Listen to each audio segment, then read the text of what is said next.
Okay, hello. It's me, Mandala again. I'm back for part two of this Cinder crash course. So, with the most recent update to the game, as of the recording of this video, uh, ArenaNet introduced a new patch in Galadelv where the character Cinder Steeltemper is brought up as a important emotional beat, and so what I've been doing is replaying the story that features Cinder and asking the question, is this a I good thought the emotional beat to Luxons draw and on? Kurziks didn't get along. Ironhammer is ready to strike. And there goes the Revenant Legends talking again. But yeah, so what I was saying is that we've been going through the important story of Icebrood Saga that features Cinder and asking ourselves the question, was she a prominent enough character to be remembered and brought back up in Galadelv for this End of Dragons story beat, and was it an emotionally charged enough moment for it to be appropriate for to be used in that instance for the commander? And so so far we played through Visions of the Past, Steel and Fire, which is the Steel and Fire strike mission, plus the Drakkar, not the Drakkar, the Darkrime Delves story instance, and now we've just started No Quarter, and so we're here in Drizzlewood Coast in the Charr Civil War negotiations with Ryland for a peace between the United Legions and Dominion failed because Logan showed up and ruined everything. And so now we are trying to work with the Charr Imperators to retake this region and try to I have no time for weak opponents. establish ground in this war so that we have more to bargain with. He keeps staring at me. Seriously, everywhere I go, he's there. I'm gonna wait for the style up. Me out. Oh my god. You think he's a double agent? That's what I said. He might be collecting intel for Dominion. We should keep an eye on him. Who knows what kind of info he's got on us already? Spy on the spy. I like it. Yeah, all that diplomacy makes my fangs itch. But you seem to do all right with the Imperators. Don't love mixing politics with warfare.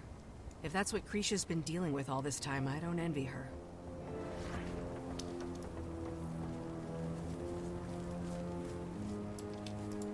Commander, Ritlock. How'd we lose so much ground, Kree? We were so focused on Vanguard. Ryland and his warband took us by surprise. I underestimated him.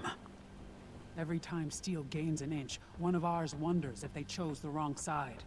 No way you could predict how many idiots would buy their crap. How are you holding up? I've got full command of the infantry here. Malice is employing her share of ash tactics in the forest. Where do you want us? Troops need to see you out there.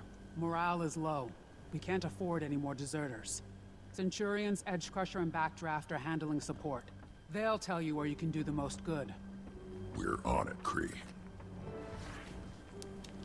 So we're just kind of here trying to help the Imperators bring the war front back under control. So Krisha said that Ryland and his warband, who we're interested in the context of this playthrough, have pushed back harder than they thought, and it's making people desert the United Legions and maybe try to choose the winning side in the war. Nice partnering up like this. All that working in the open was making my skin crawl. That's just allergies. Ah, Tribune Brimstone. Anything we can help you with, sir? Actually, we're supposed to help you, Galena. Where can we lend a hand? All over, really. Legion forces are pretty thin on the ground, and Damn Minister of Morale's got recordings spinning Dominion propaganda all over the place. Her voice already makes me want to punch something. Smash a few speakers. Problem solved. our scouts have been hitting Dominion supply caravans just beyond camp. They could use some help with that. Plus the supplies we'll need to get to the quartermaster. And our sentries have been pulling triple shifts. Be good if you could check on them. We'll take care of it. And, we'll be waiting here when you're done. Think we'll cover more ground if we split up. See you soon, Commander. Alright, so now we've got a little bit of busy work.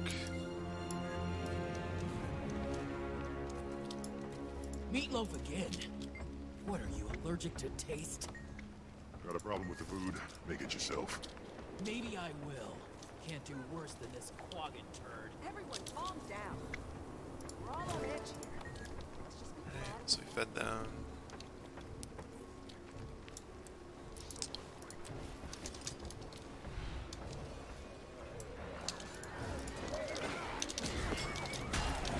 I feel good. Replenishing.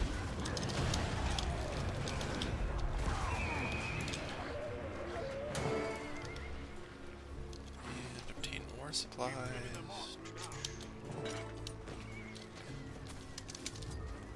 And so we're just going to go through all these like menial tasks pretty quickly, if we can. And reconvene with these guys. Thanks, Commander. You beat Tribune Brimstone, but I'm sure he'll be swaggering in any minute. Part of the mission's to collect more intel, but the bugs we planted have been glitchy. We'll take any edge we can get. I'll see what I can do. Keep your eyes open, Commander. We're spread too thin. Dominion keeps slipping past our sentries. They make it hard for our agents to courier sensitive messages to camp. Critical intel on enemy troop movements.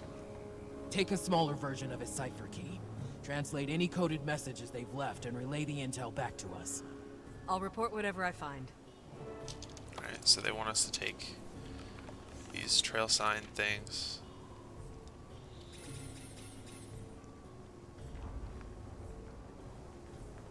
Five is horizontal, 10 is diagonal. Charr script is thought to have originated.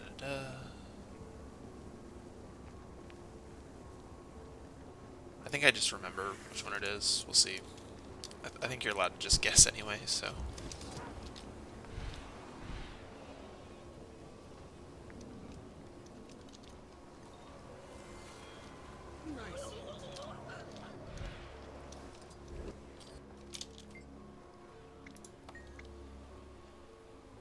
Long vertical scratch, and the second is 2 sets of wavy horizontal lines.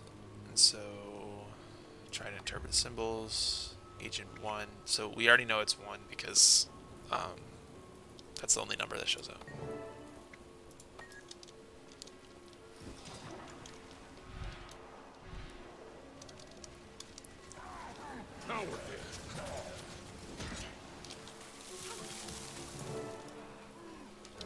And so this is just kind of setting the stage for the story, the war and stuff.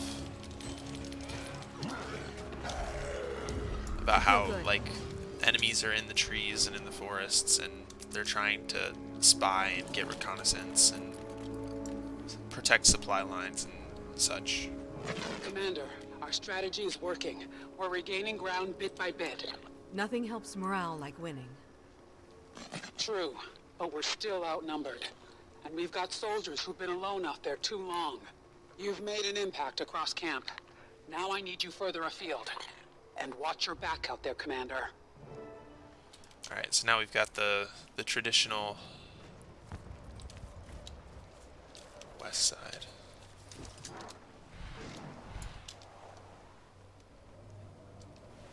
Traditional do stuff in the map to gain progress on your bar.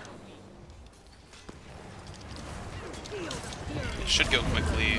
I don't remember this one being that long, the bar.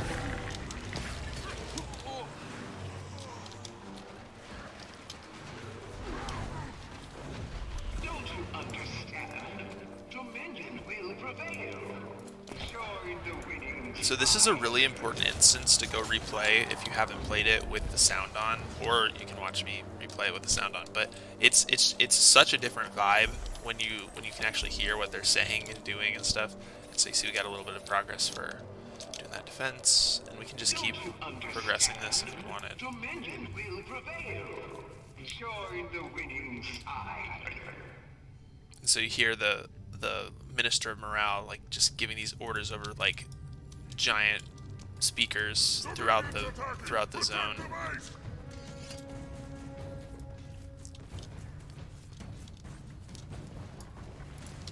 so it just showcases the like kind of propaganda machine and like psychological warfare going on with the Civil War.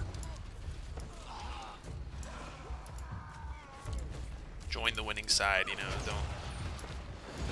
Dominion will prevail. And the Imperators are trying to fight back against this this scheme. To me.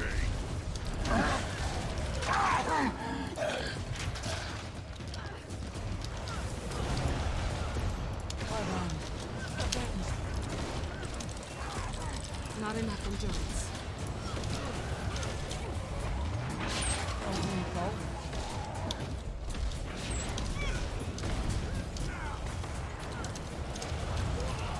Failed an event somewhere.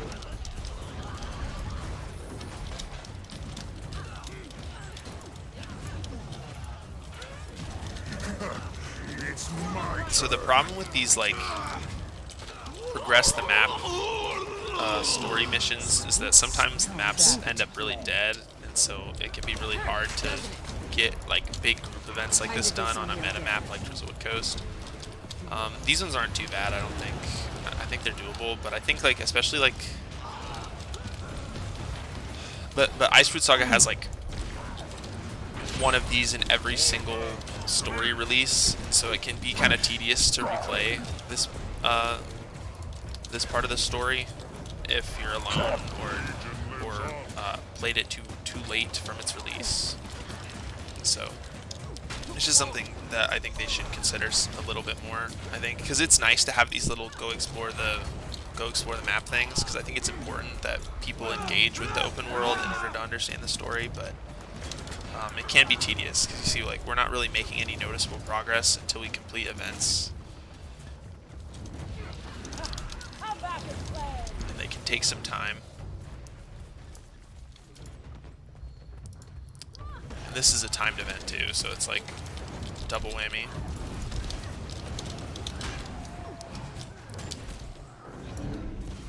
And so what we can do is we can probably... Alright, there's a boss fight here. I guess I missed it. This is getting serious. But the goal is to see that the war effort in this meta is part of the story, and so what you should realize while you play through. Of your comrades remain to stand beside you. Join them in death, or join Dominion. What you should start to realize is how important the warband is to these efforts, and it's like I said in the first part, it's this cool contrast of like the commander has just played through an instance or spent a couple playthroughs of the instance, right? The idea is, from a release point of view, is that strike missions are repeatable, and so we've just been doing this strike mission over and over for months of playing with the Steel Warband and learning about them and understanding them better, doing collections for them, and like getting to know them as allies. And then all of a sudden we're here in this war against them, and so it's this really cool dynamic.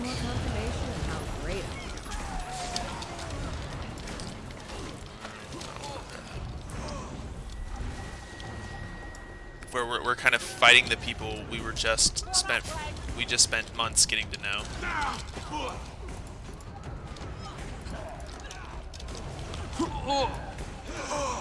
And you see that later in the meta. In this early part, it's mostly just, it's kind of world-esque. It's like zone capture along the map, and you have lanes that you move up the map and progress to this middle section, which is the Wolf's Crossing, and that's where you get this big, giant like boss meta event where you fight everyone in the warband except for Cinder and Ryland, and none of them make it out. Spoiler, but we might not be playing that meta, so it's important to know that the only person of the warband that survives this war, as far as the story is concerned, is Cinder and Ryland. And so when we eventually get to that point where we're with those two characters, their entire warband's dead, and the Imperators killed them.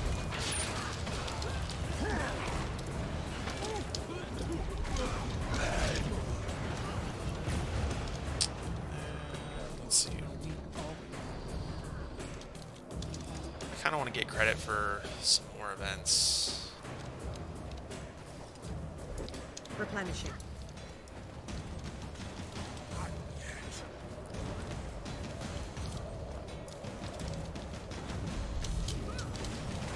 Target in sight.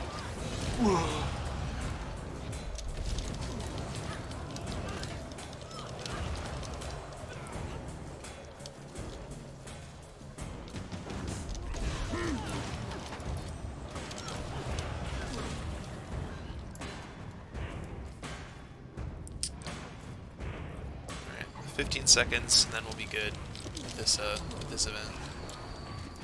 You don't have to stay for the whole thing, I don't think, but it's kind of in the interest of continuity for us to approach it like this, to like go up one lane. Stuck around.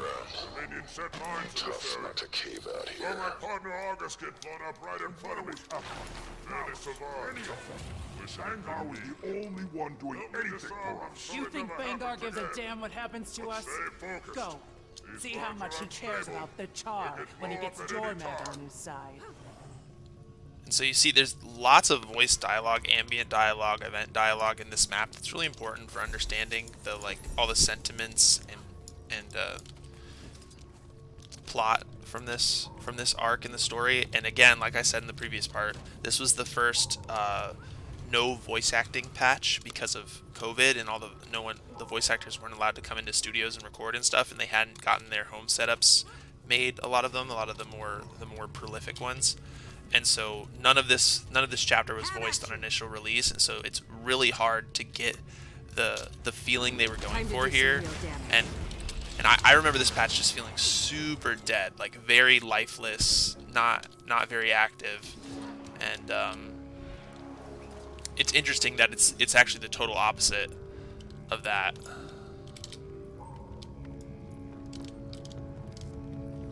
When you replay it with voice acting.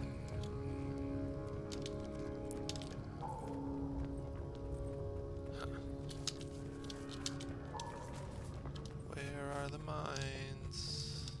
Oh, there we go. Finally.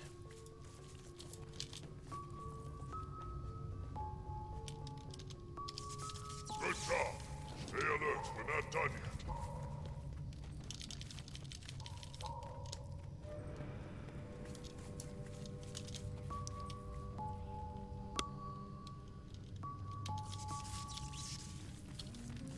So there's all these little like mini events that you do as you progress the zone, and you can backtrack and do other events to defend the zones you've already captured. I've been ready to fight since I was a cub. Couldn't wait to take out enemies on the battlefield. Is it what you thought it'd be? The battle part, yeah. The enemies part, no. No? I never pictured them being Ash, I guess. Everyone else, sure. But not Ash. Right, and so you see people in their own legions are fighting each other because of the nature of the war. I had to listen to the sound there that time. And so we're just keeping doing these events. So you heard Ritlock gave us a little like dialogue when we got to a certain percentage, and so we just. Tail and taking names. Felt like I needed to do something. Is that crazy? I should go see August. Been putting it off too long. I hope he's resting. Maybe I will too.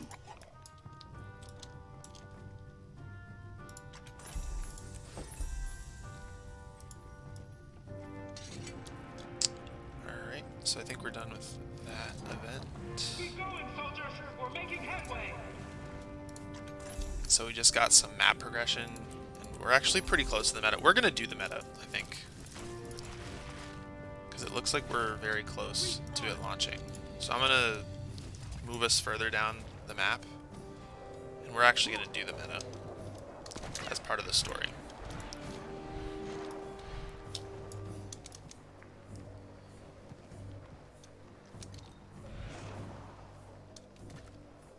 So just remember that the maps kind of progress from one end to another, and so when we're doing the actual story step that happens here, there's going to be some backtracking. It'll feel like we haven't quite taken on the warband yet, but just know that this event that we're going to do with the meta takes place a little further down the line.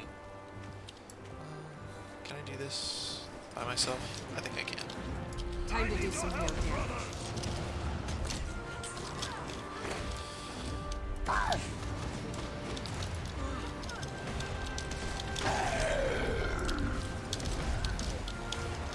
Yeah, definitely. Okay, there's not a champion here or anything. Probably could still take on a champion with this build, but I just don't want to. Alright. Let's move a little further up. Enemy cannons are cropping up everywhere. Get out there. Take them down. Sniper. Don't you understand? Dominion will prevail. Join the winning side. If you see her out there, tell her. And there's, like I said, there's so much good ambient dialogue and event dialogue going on in this map, and just meta dialogue. It's really important to go replay this instance if you this chapter if you haven't, and have your ears on and engaged.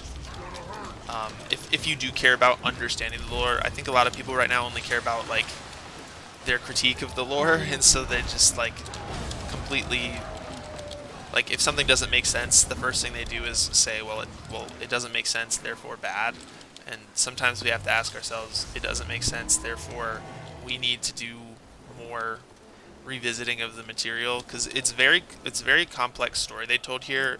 And I think part of the reason IBS gets a lot of hate is because they told such a complex story that it was really hard to glean in the first playthrough. And with the budget cuts and the shift towards End of Dragons development, you can see a lot of the rough edges on this content, as far as gameplay and depth in the later half, especially with champions just kind of derailing the whole thing. But up through Jormag Rising, IBS is some of the best story content they've released. Let's put a sniper in command out here.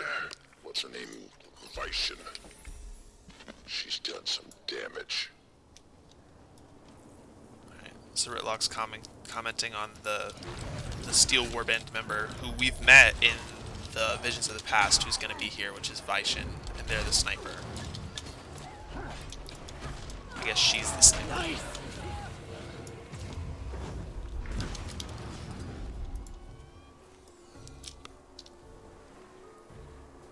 So, Legion readiness. I forget how we progress this. I think we talked to a quartermaster, and they like. Hold on. Let's go back here for a sec. And they're just gonna tell us what we can do, but we want to talk to a quartermaster wherever they are. Turns out he wasn't a spy. Just your run-of-the-mill.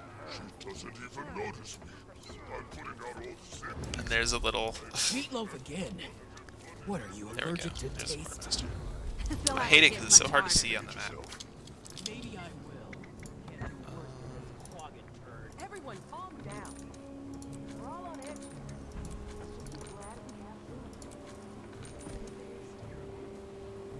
So ungrateful. And I don't know why I keep buying those. That doesn't really work that way. I felt like there was something that you could do. I guess that's just to get you more magic find. And what does this do? All stats and magic find increased. Yeah, party bar. And so now we're like crazy overcapped, because this build's kind of made to have perfect precision capping, and now I'm overcapped. So like what we could do is we could move this back to Celestial and get like now we're full Celestial with Divinity Runes. And then I also use the birthday cake, and so now we're like just giga statted out, because Celestial stats have just the like sheer amount of stats you have is just so much higher. And so if you can run an open world build, even a power one like I'm doing right now. Say what you want about his politics, but that Ryland Steelcatcher is fine. Meh.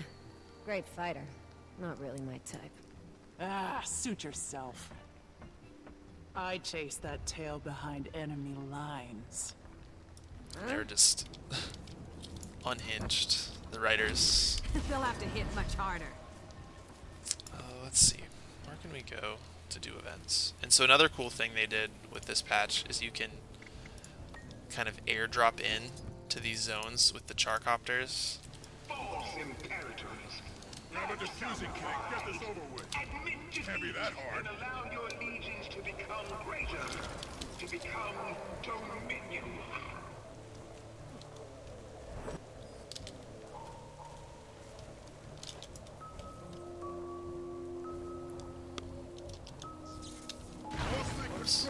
I didn't look, I was trying to listen, but it's actually two, two down.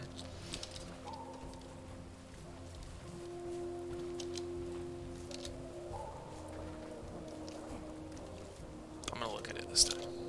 Yellow, red, blue. Nice. This reminds me of when I was facing down 40 Dominion troops with nothing but a fork and a frying pan. Oh, and again.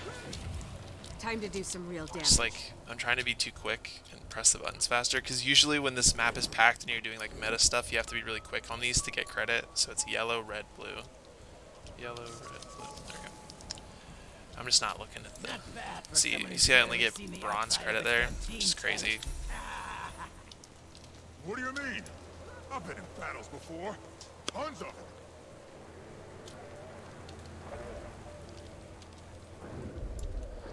So we've got to wait for this 3-minute period to get another troop evaluation, but that should let us get to the point where we can start this meta.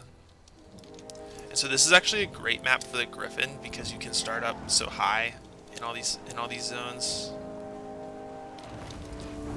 Time to do some real damage. Which I wish they would do more of. I understand that like not everybody has the Griffin and not everybody has Path of Fire, but I think they have to start making their game for people who own everything and not cater and not like be so concerned about people getting left behind who don't have these things on them, because those people aren't the ones that are going to be like farming this content all the time. Like if you're playing this game all the time and you don't have all the expansions, like you're kind of wasting money essentially. Like you could just buy the gold and it'd be faster. Like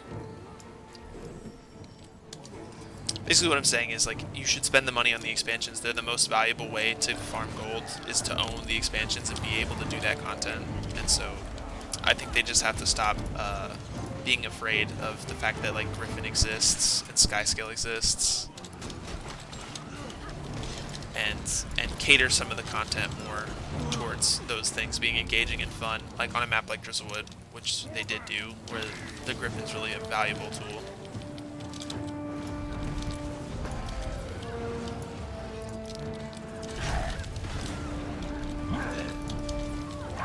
Because it's really fun to airdrop in and like zoom around on the Griffin and zoom to all the chests and different boss battles and stuff.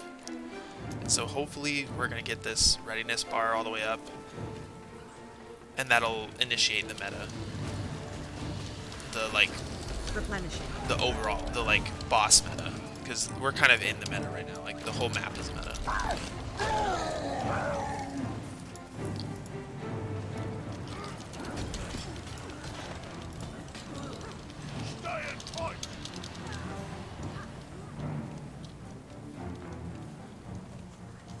And the reason why they want us on the west side of the map is because the story we're about to do is going to progress us on the coast side of the map.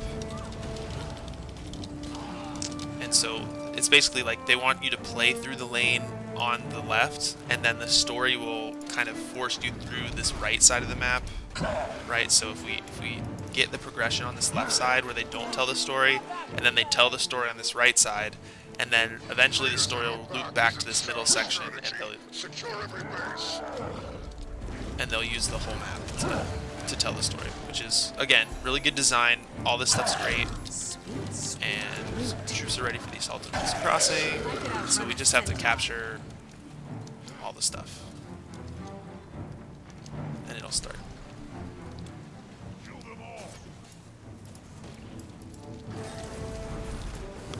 Time to do some real damage. So the lore here is that the Steel Warband and the Dominion in general have taken Wolf's Crossing, and that's our path north towards Bangar.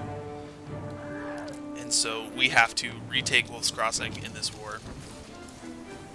And we're gonna play it just so that we have that on our You'll have to hit much harder. under our belt, so that we understand the context of that in this fight. We're gonna do our little teleporty thing and come fight on this west side so that we can continue to get credit. Replenishing. Time to do some. I'm bleeding.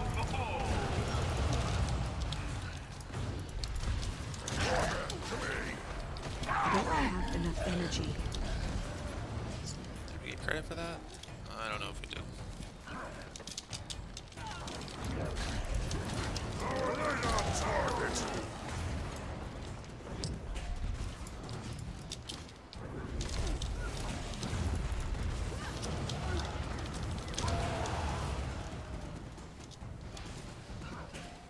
So we've tagged this event, so we're just gonna move on and try to tag some more of them in different locations to get this bar to progress Creepy in faster. these trees with a fog.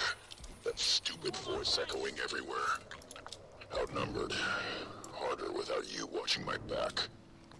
And so we just hear Ridlock continue to comment on the war effort and just mention how, like, he misses us. He's a softie. I feel good.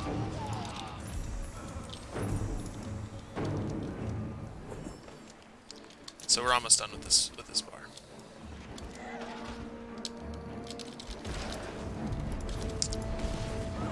I should be going further afield here to try to tag more events, because this is a timed event, so we're not going to get, just like the mines, we're not going to get credit for it until it's done, until the timer runs out. We kind of want to be a little more expedited than that. Does this give us progress for the... That'd be interesting. Let's see. Nope. It does not.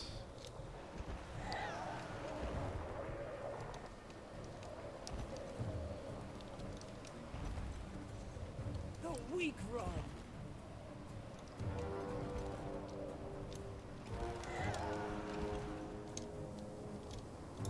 Watch the trees. They like to hide in the undergrowth. How can we tell what's safe to cut through? We can't. And there's lots of ambient dialogue. Like I've been saying, this map is just... This is one of the best map releases in the game right now, and it's weird that it isn't viewed that way. I think it gets a bad rep because Drizzlewood's kind of a farm map, and so people get like bored of it. Same with Dragonfall. It's like people understand these maps are good. If you see her out there, tell her to be safe. And that I don't blame her. You know, you can tell her that yourself when we get back. If we get back.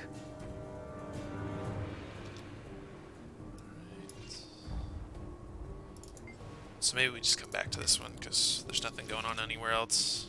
So I think the point is that we have to like finish all the events at these bases, and then that'll trigger the meta to start once we've like captured everything. Proven that we own all the areas, all the zones on both sides. And we actually are going to do this west meta, I think, because I think it tells the story better. The right meta is more about like human relations and Flame Legion past and stuff like that with Ephraim and Casimir, and so we're gonna do this side, which is Malice and I think it's Malice and Krish. I don't remember. We'll find out. This will be good for me as well to see again. Loot.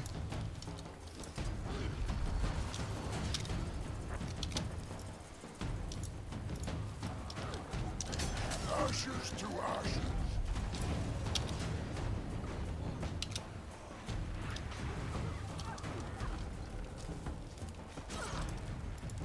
I can feel your rage. Alright, 15 seconds, and we should be through after that. No mercy, runaway. Thank you.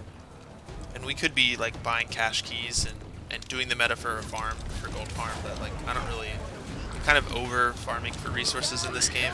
Crawling through roots and bushes for the Centurions Those of yours. Dominion cowards Came across just a knocked couple out of the Ryland's artillery. officers. Make yourselves useful and Before I get shut them prepared. up, I heard them talking about diving deep for the Dominion.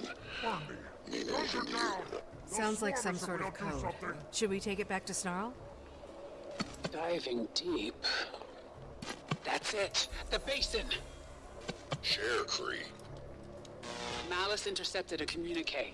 Seems Steel Warband has a hidden headquarters. It must be somewhere in the basin. If we can find and strike at Steel's Central Command. It'd be like digging our claws back into the territory. I need you to find that base. On it. I'm not too far from the basin, Ritla. I'll meet you there. My sister always said Vanguard was a truth-based blowhard. She might think that Charr's future lies with Ryland now. Might be right. Need some backup over here. Alright, so we're going to do the meta, but just remember that the events we're about to do in the basin are going to take place before the meta, and then the meta happens. So we do a bunch of events in the story, then the meta happens, and then we do the final event of this story chapter. So I am sorry for every loss you've suffered in this war. I'd say I'd gotten used to it. no, just kidding. Casimir's over here. Legions, Watch the trees. advance! They like to Strike hide true. in the undergrowth. How can we tell what's safe to cut through? We can't. I could have sworn Casimir was on the other side, but I guess not. Feel the fury. Sister Six. And so we're escorting Malice, dreadful and business. Grisha's here too. She is here. Maybe Casimir's on both sides. Maybe she's being Mesmer, spooky Mesmer.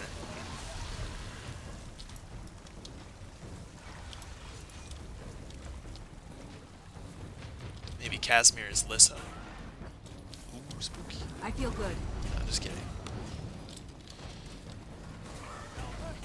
Replenishing. And so make sure, and I'm going to be doing a lot of the gameplay, obviously, so just pay attention to what the characters say as we go through this, because it's important to recognize all the Steel Warband members that we're fighting here, and how the Imperators are leading the charge and Cut them down!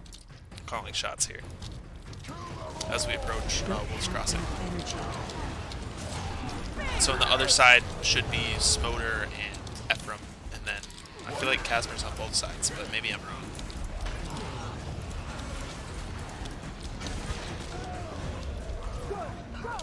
Replenishing.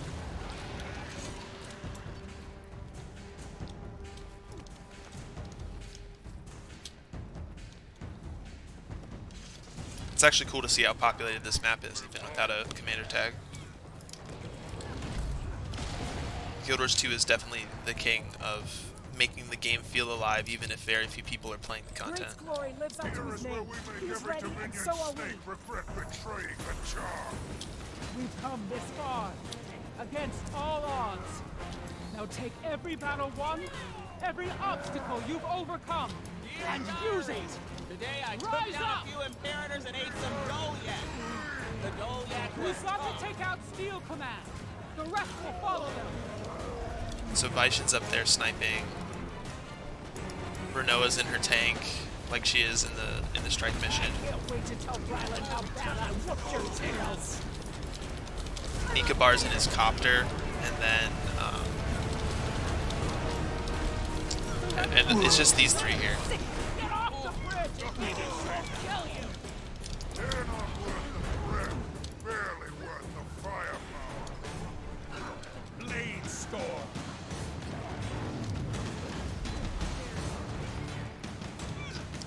So it wants us to go up and fight Vaishn. And so you see all the Imperators and the Steel Warband are doing a lot of back and forth talking here.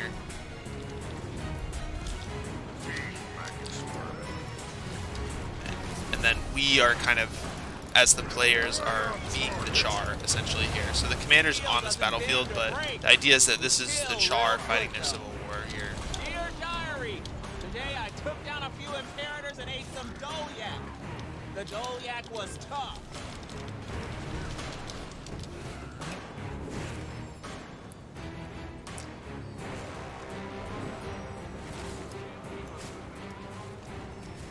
So now we're back on the ground, trying to get Renoa's tank down. My turn. to stimulate another Vishen instance.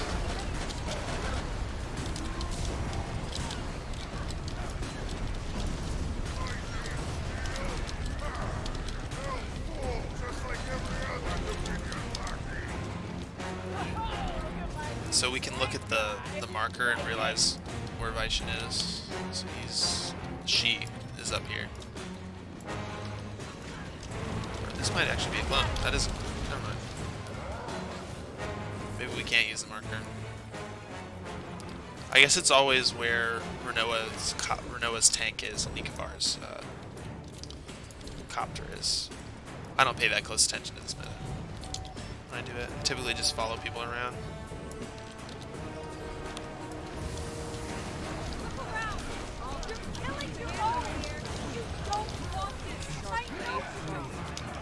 Dear diary, today I took down a few imperators and ate some Dolyak. The Dolyak I don't think I've ever heard that dialogue before, where the human female voice actor screams at the Steel Warband.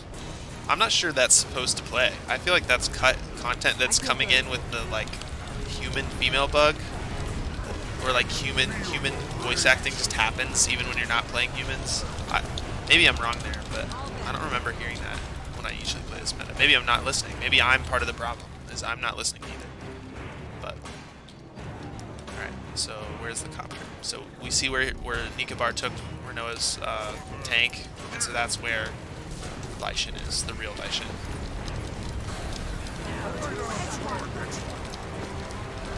We're supposed to be CCing here. all expelled.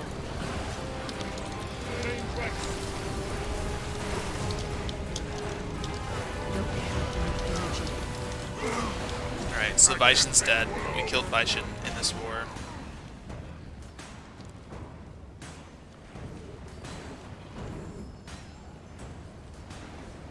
And Renoa's dead because we destroyed her tank. And so now all that's left is Nikavar's copter, and so we're going to shoot that out of the sky with these Charzukas. Wherever he went, there he is.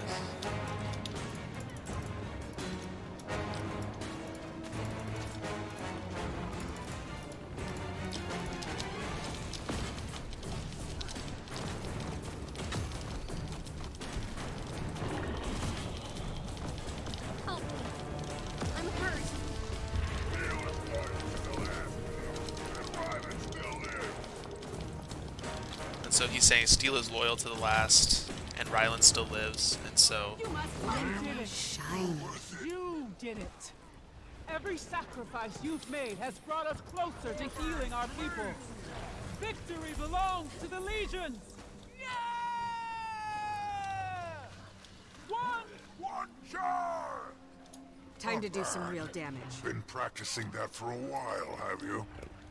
Today's successes were hard won and hard fought. Don't think anyone will forget those steel centurions. Let's see to the wounded. Friendly and otherwise.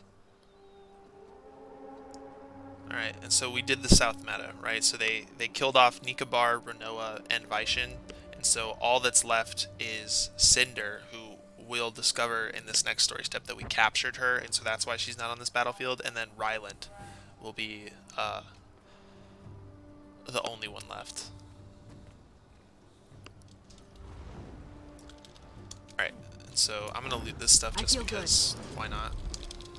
Mine. Assuming I have keys. I might not have any keys.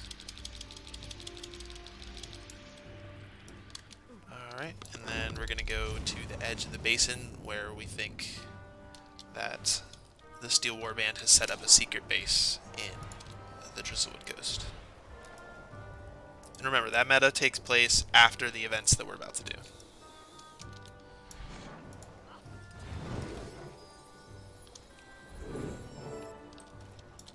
It's Ritlock. Kree, we're at the edge of the basin. Nothing here. You were expecting flashing signs? Ryland's craftier than that. Must have gotten it from you. If I recall, I didn't make a cub all on my own. Oh. Look around, Commander. Even a secret base has direction markers. Likely hiding in plain sight.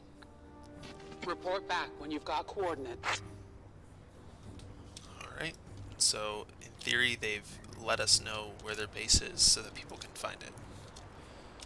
Ryland's proving himself quite the strategist. Base in basin. Seeing the leader he's turned out to be. Not sure if I should be proud or terrified.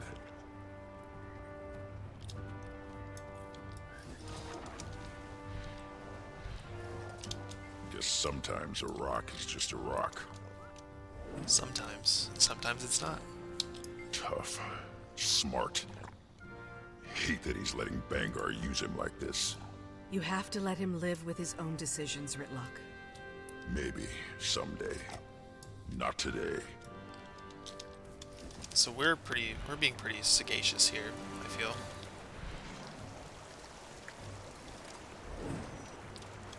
I think I know how to get to the hidden entrance. Finally. If Ryland's there, I'll tie him down and talk some sense into his thick head. You've still got hope, then. Got no choice. Alright. So now we reach the entrance of the hideout, which is over here. Krisha, we've located the entrance. There we go. I have your position, Commander. Malice and I will meet you there shortly. As will I. Sounds like a mission for Imperators, huh? Alright, so... Snapping steel. Yep, we would. So we're meeting the Imperators here at the secret base to try to capture Ryland.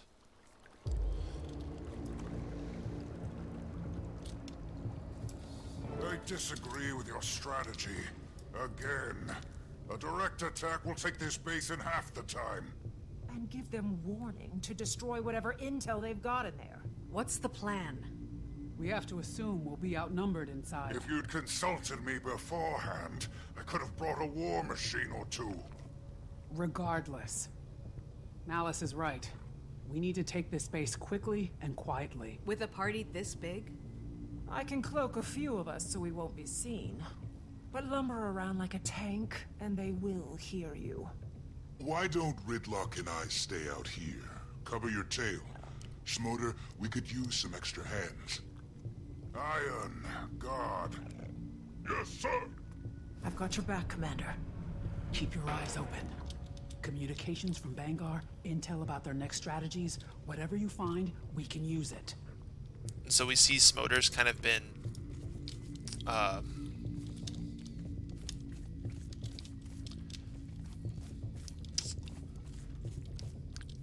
removed from the circle of information because he's just making a bunch of bad decisions and being kind of very aggressive in his campaign to like establish his dominance among the Imperators and be the most like Charr. He's kind of like I could rig it to blow. We don't know what or who's on the other side of that door. Enemy combatants. I'd feel better if we had line of sight. Let's find a quieter way to get these doors open. Could be a key around here somewhere. And so you can see he's being very we're gonna get Malice to kill this person. Didn't see that.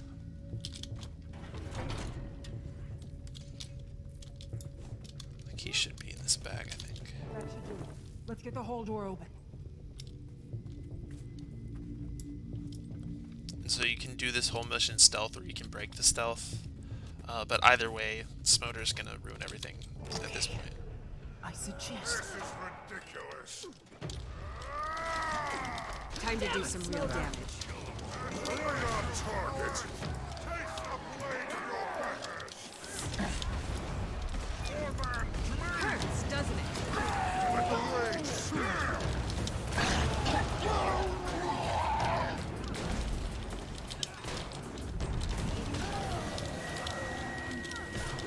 So he actually messed up a little bit because I pressed the button, and so we kind of have to kill all these Charr out here now.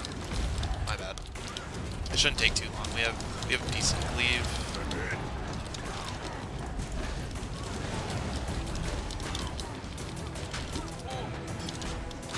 There we go.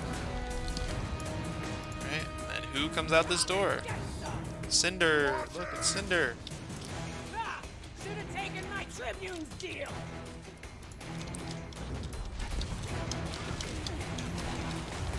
She's got her flamethrower. We're gonna try to listen to all the Throw dialogue. down your weapon, Steeltemper. Sorry, Stoneglow. Not happening. So you can see we have a boss fight against this character. So we've played. You're outnumbered and outmaneuvered, Cinder. You keep telling yourself that, Creaser. So we fought alongside her for a long time in the Visions of the Past episode, and then now we have an actual instanced story fight against her. Cinder, Not enough please. energy. I've known your whole warband ever since you were cubs. This isn't you. Thought we knew you too. Guess we were wrong. And so you see these ideologies just splitting these families apart, right? And these communities apart, I guess would be the better term. So like all these steel centurions have just kind of fallen to the indoctrination. Stop.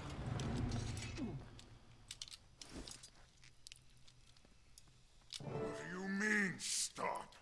She's his second. Her life is worth more than her death. To Ryland. To us. Alright, so Krisha's decided to spare Cinder, so she's over here, just wounded. You want to use her as a bargaining chip? Taking her prisoner will bring Ryland back to the table.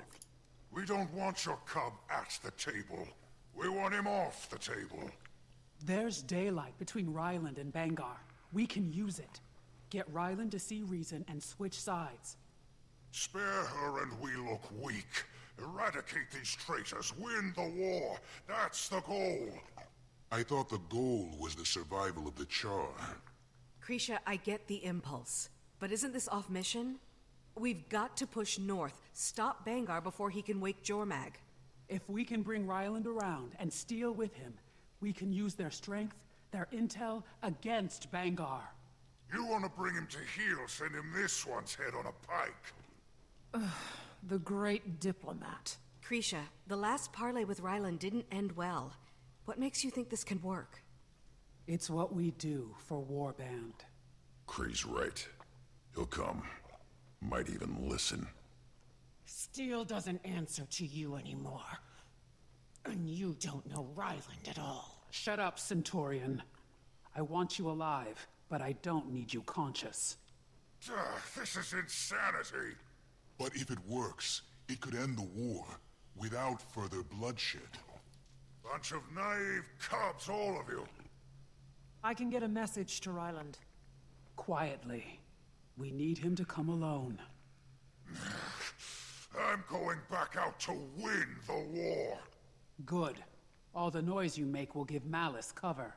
Ritlock and I can help with that. Fine. Meet me at the Iron Pavilion. Rather stick an iron spike in my eye, but fine. And so we're gonna go help Smoter kind of blow off steam out in the open world while Krisha and Malice try to orchestrate a second parley with Ryland. And so what's gonna happen is events are gonna escalate outside, and we kind of are forced to a fight there before we have this parley. But we're gonna basically be doing Smoter's dirty work while we wait.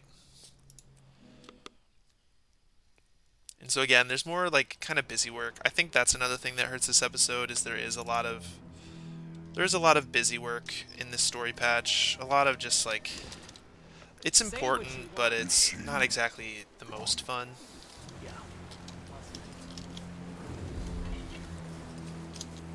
Commander.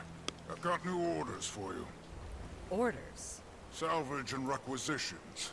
Not the most glamorous, but necessary if we're going to win this war. What are we salvaging? We've crippled submarines off the port. Retrieve intact torpedoes for our ordnance cache. End any Dominion you encounter. Also, we've seized plans for an enemy weapon. This may be a challenge, but you'll need to assemble it. Once you manage that, I'll send someone to collect it. We're supposed to be creating diversions, keeping Dominion attention on us instead of Malice. You'll make plenty of noise, Brimstone. Destroy any enemy vehicles you come across and recover their parts. Materiel often has far greater value than ranks on the ground. Gears over grunts, I like to say. You say a lot. And after we're done with this salvage mission? I'll share next steps when appropriate. Keep me apprised. Alright, so we can see Smoder's kind of gone power mad. He views this chaos as a good time to make his move to be Imperator, which has been his goal the whole time for months. Since the beginning of the game. Believe she hasn't throttled him. Well, she did work beside Bangar for years. Yeah. Let's just get this done. And so a lot of people say that this was a character assassination of Smoder, but I think it's exactly right for how he was portrayed in the early core. And especially the novel is his goal. Like he's viewed as a diplomat, but Who cares what Ephraim says? I don't trust my Legion for a second. Someone's low morale sit around. I'm all worried about them. We may be allies for now, but at the end of the day, I trust Flame and Flame alone.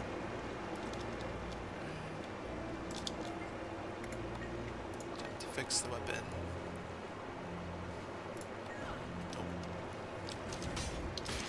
We should read the notes. We should stop being bad engineers. Researchers must be half a sir. I can't make orange tails color code or not. All these parts just look like levers. Firing means fire. Elevate means to the sky. Burn me is that code. Attempt to fix the weapon. There are 3 parts: firing lever, elevation crank, breach slide. So fire red. We did it. Elevate to the sky. Smoder, the Dominion weapon is functional. I mean, we'll That split took the you bill. about as long as I thought it would. Carry on, Commander. Thanks. We'll get it where it needs to go. Alright. That's part 1.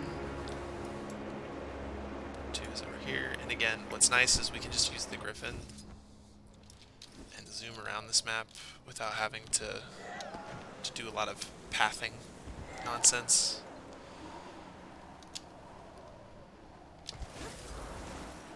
So we're gonna go in the water. They've been knocked around a lot. I don't trust those torpedoes not to explode. And so we're gonna go to these submarines and play another little mini game to get torpedoes, to get ordnances, right? 4,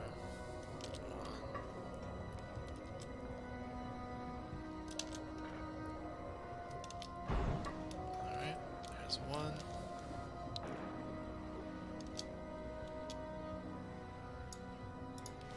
We should be using the skimmer here.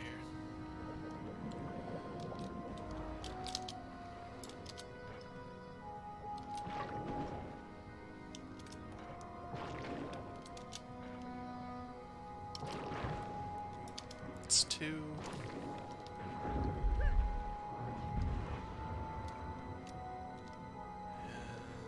there should be a 3rd one somewhere. I don't remember where it is. Oh, that's gonna take forever. I'm not doing that. Time to do some real damage. Here's one, I think.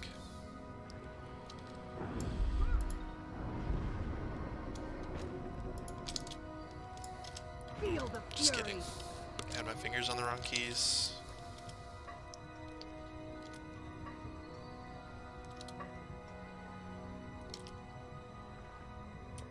Hey, Smoder, we've recovered the torpedoes. Good to see you can work unsupervised. We're allies, not lackeys. You're a soldier in the field, Tribune. Do the job. You can take that job. We'll call you when the next task is done. Right, and so you can see we're just working our way up the right side of the map now, and so you can see how the story takes you on both sides if you do it the way they wrote for you to do it.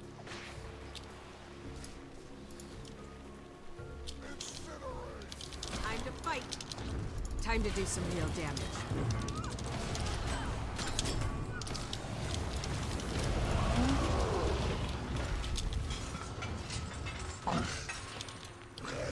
There's one.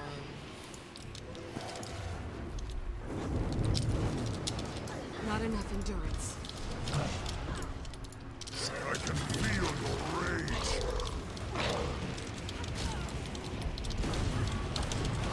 Shine. I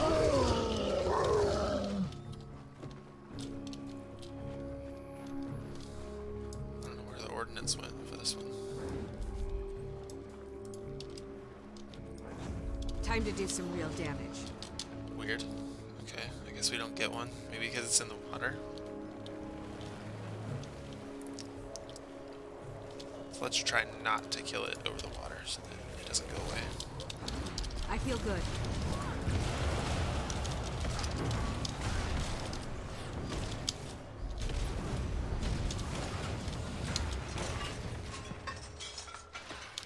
Two.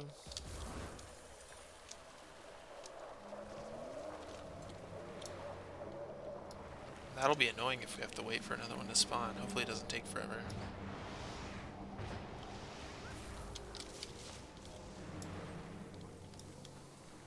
Man. Yeah, it's probably because it's over the water. What we could do is we could hit this, and that will maybe spawn new ones in. Yep, there we go. They'll have That to one's hit over the much water harder. too, so we want to draw it back over to us. Come over here, little Charr car. Let's see if it maybe just bugged, and that killing it over the water doesn't matter. I feel good. So we have others to check. Right on target. That's what it is. Killing it over the water doesn't work.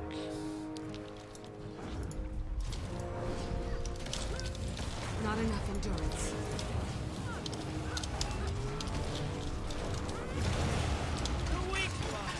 There we go. Smoter, we finished collecting the car parts. Yes, I heard. What are you gonna use all that scrap for anyway? It would take too long to explain it to you. Just worry about your mission. Can't imagine why so many iron keep jumping ship. Commander, report to base. There's more to be done. Care to elaborate?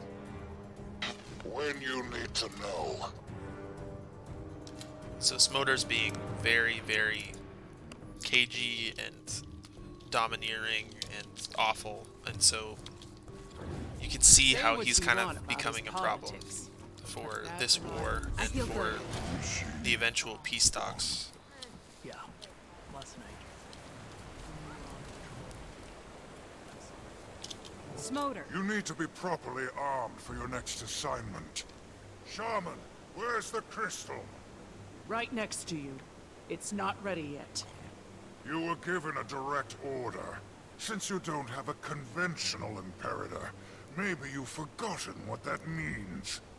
Sir, your orders were, and I quote, to add a flame boost to iron munitions. Priority 1, you said. I haven't had the time or extra energy to power the crystal as Commander, well. enemy I tribune near your need position. Be careful. solutions, not excuses, soldier. Give them the crystal as is. A flame core could complete the charging process. Where can we find one of those? A few of our shamans joined Dominion. They use the cores to fuel their burning effigies. Excellent. You have your next mission. See to it, Commander. Alright, more busy work. It's exhausted Flame Legion Shaman. And then you can ask her more questions. How can I help? What are you shamans up to? And party bar. Alright. Obtain the flame core from an effigy ritual. So we're gonna go find the effigy, and to do that we're gonna go here.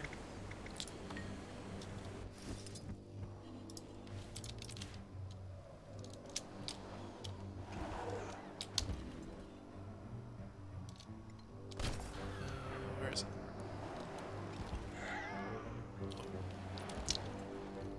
Oh, there it is. Okay, just kidding. Or where is it? Maybe I don't know where it is.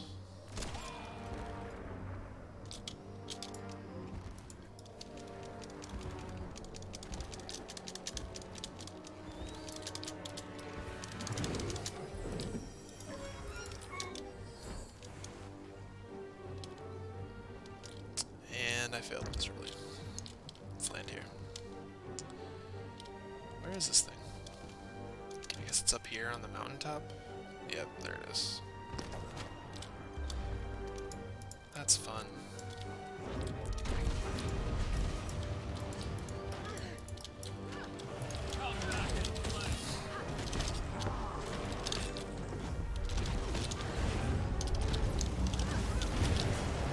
Seeing that glowing rubble. Smoter, we've got a flame core. Get it to the nearest munitions shaman ASAP. Time's coming when we'll need that crystal at full power. So we just have to find a shaman to power it up now. So we just go to the closest base, which is not the one I'm going to.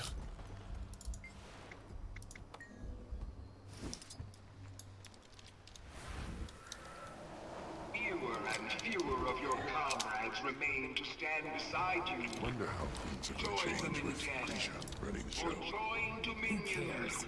Blood'll have to figure all that out. It's their problem. And ours. Party bar, charged crystal. Commander, do you have that charged crystal yet? So you Got see it. these really What does tired it flame do? shamans. Stuff like Gives us back an edge. Iron materiel fell under Dominion control. Now they have a weapon we can't afford to leave in their hands. I've got the location of their supply bunker. Make your way there and await instructions. Alright. So this little supply bunker over here.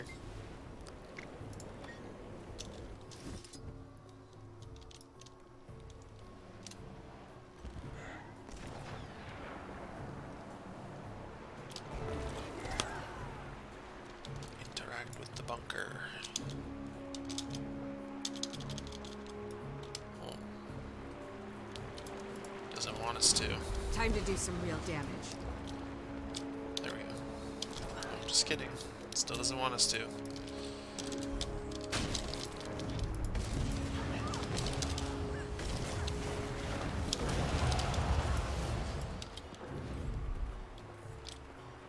No, not that cog. Did you hear a voice? Not sure. Thought he said this was a supply bunker. Smoter, what exactly does this crystal do again? Destroy Dominion's ability to use iron resources against us. As I said. Yeah, but how? With a really big boom. You wanted a distraction? This is it. Stop wasting time and drop the grenade. I don't like this. Something feels off. This is war, Commander. We do what's necessary or we lose. And you don't want to drop the crystal because we're good people. But then It's the Ritlock best gets cover bored. we can give Kree and Malice.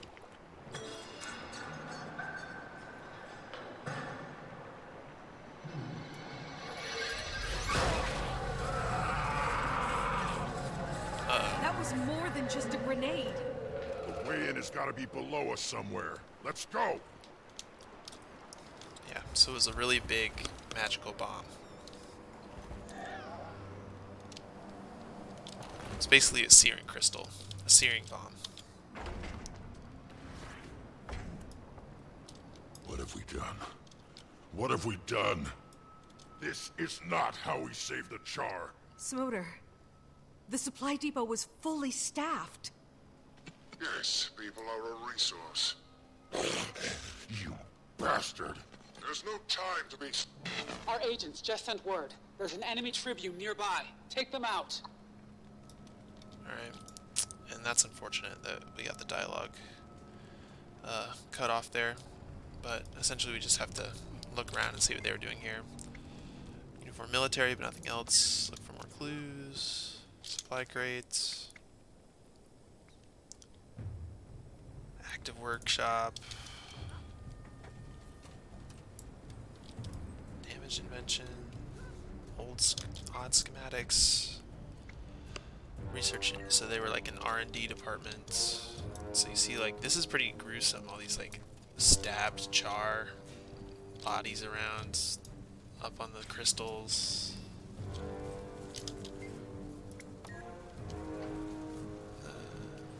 Let's do this one.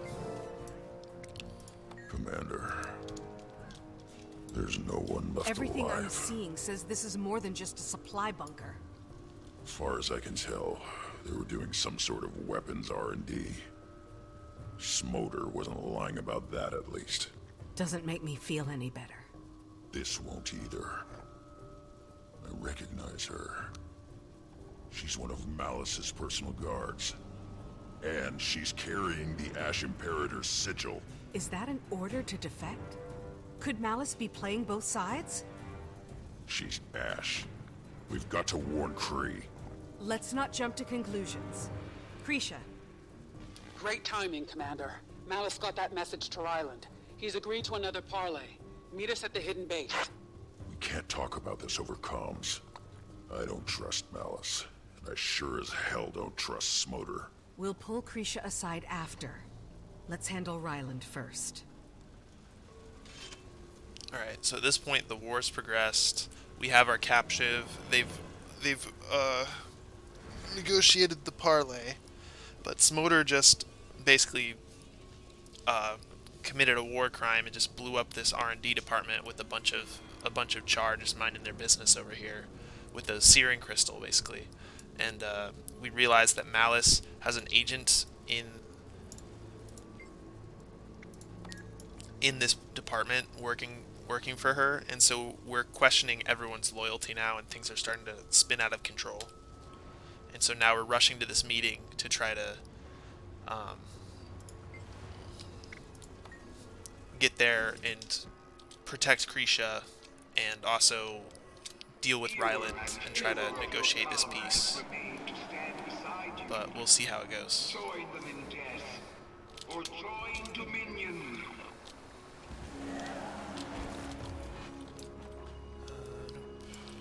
Continue your story. Turnabout. And remember, the point is, what we're replaying this for is to learn about, is Cinder a big enough character in this story for her to be used for like a healing moment in the future. And so remember that as we go through here. Full house. Ryland should be arriving soon. Logan, Kaz, why don't you guys hang back this time? You've been valuable allies, and I am grateful for all your help. But Ryland... We understand. There's too much at stake.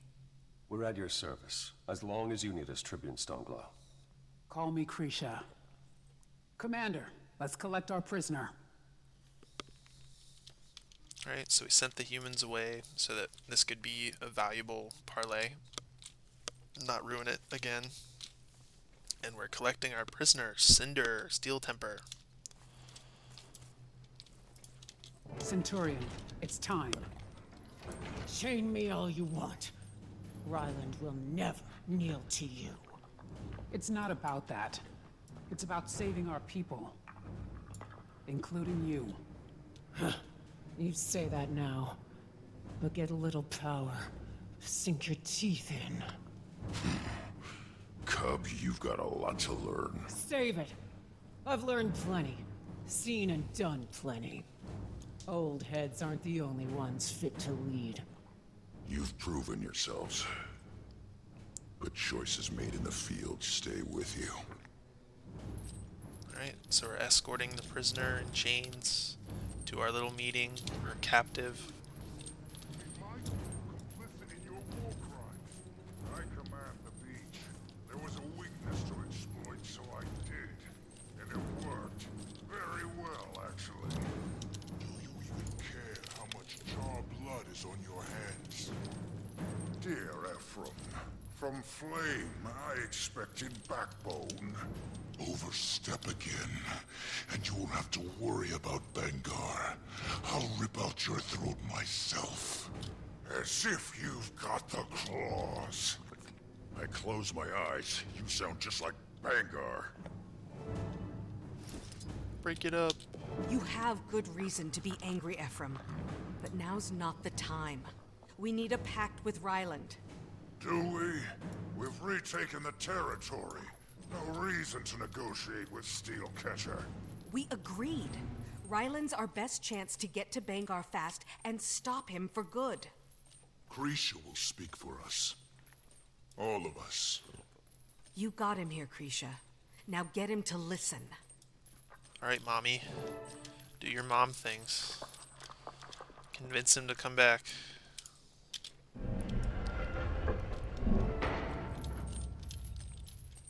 You, Ryland, leading blood.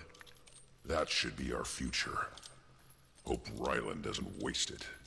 Or Right. your lives. Ritlock's talking to Cinder there. Warband above self. A war band of two. What? What? You haven't heard? Your playmates are defeated and dead. That's war. Real civil. Farrar can't teach you everything.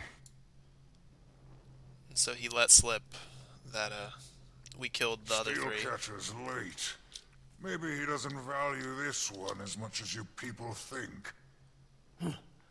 Smolder the Unflinching.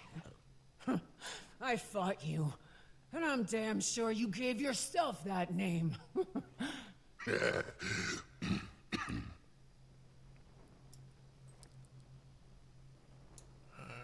and so we have to wait over here because we're not part of this, because we're also not an Imperator.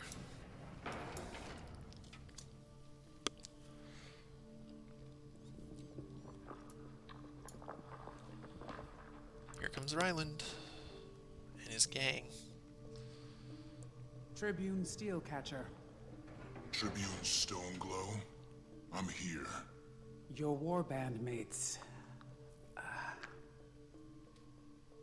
I'm very sorry for your loss. Are you? Gives you the advantage. You were told to come alone. I'm talking to Stoneglow. So, what do you want?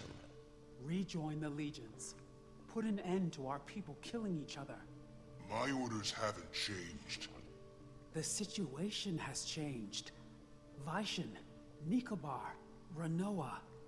Are those orders worth your loyalty? And what orders are you giving? I'm not giving you orders. I'm trying to bring you home. I'm not some cub who wandered off. And your hostage isn't a toy you're holding until I fall in line. Think. Bangar's compromised. He's trying to yoke an Elder Dragon. This war will get so much worse. Steel could turn the tide. Our people flock to you. They're your responsibility. You're their future. Now, this whole farce is a waste of... Smolder.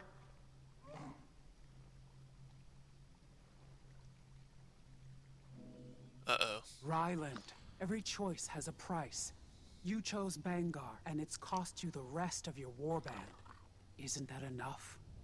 Krisha, we've always been straight with each other. You say steel's essential? Or vital to the future? Show of faith. Let Cinder walk out of here with me. I need some assurances.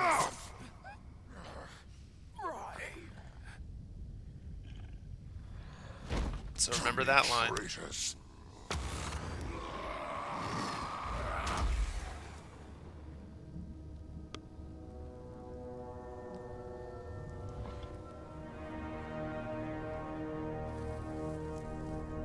Look how sad she looks.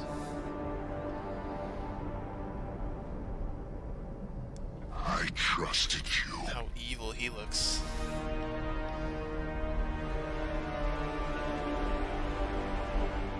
So you see Cinder died for no reason there. And that was her last word to, like, call for Ryland. There she is. Goodbye, Cinder. And so it's our job to chase down Ryland. So the peace talks failed because Smolder's an idiot, and he didn't want... He's really just trying to make power moves to become Connor, and he's realized Ryland's a threat to that. He's not going to get far. Our forces have taken the bridge.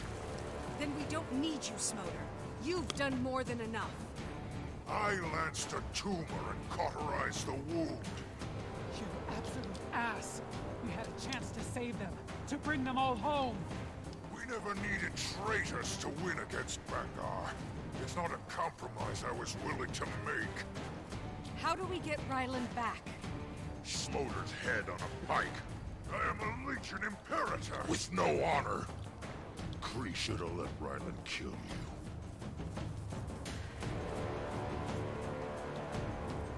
Right, so this is kind of Smolder's tragic flaw, is he doesn't really understand like Charr values very well. He's always been kind of on the outside. Even at the beginning, he was like too close to humans or whatever is how they described him. He's just in a weird spot, and so he like overcorrected to try to become Connor and be like extra vicious, but he doesn't understand that like the aggression and the like cruelty isn't really the point of the Charr. It's like this honor in combat, this like war hero sort of mentality that is what makes you truly great in the Charr society, not just being vicious. And so he failed at that, and so now everyone's telling him like, you suck, stop making decisions, stop trying to become Connor.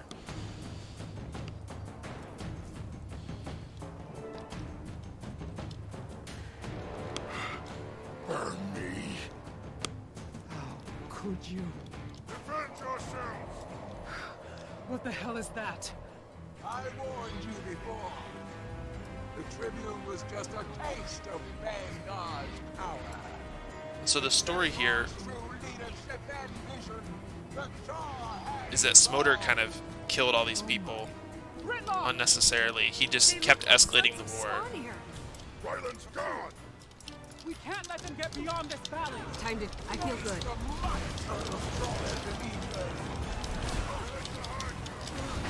You do that. You'll be Lots done of now. companies. Hold them! Don't let them get around us! They fight smarter than I could outrun a centaur. So we're noticing that they're like these Icebrood Charr.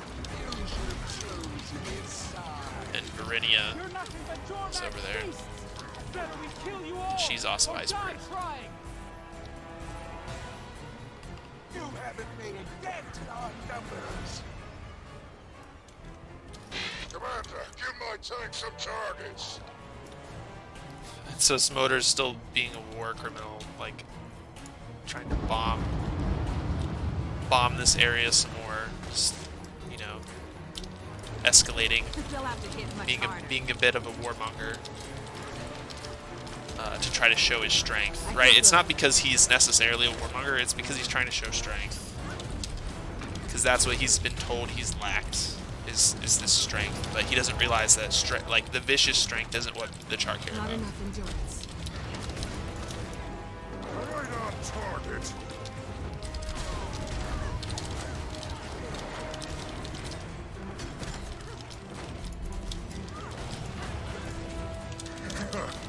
It's my turn.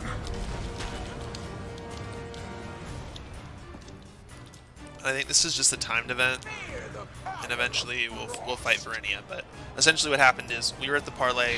Commander, give my tank some targets. Smolder was being a butthead and killed Cinder, and so the parlay ended. Krisha lost all trust with Ryland. Ryland's gone now. We can't win him back. Like I said in the first half, is he was at his most he was the most susceptible to change after the events of the Dark Realm Delves, but this cemented his desire to continue down his path, and so he can't be saved anymore. Or we know that. It's inherent to the dynamic we see, but maybe Krisha and Ritlock don't understand that yet. A cleansing dust.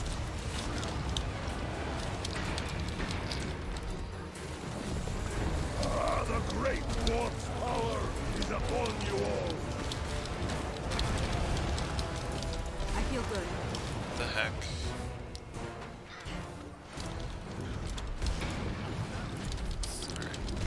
This instance is...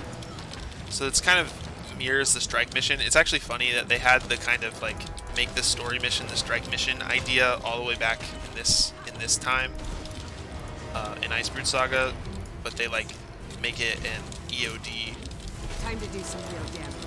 centric theme when they were already doing it.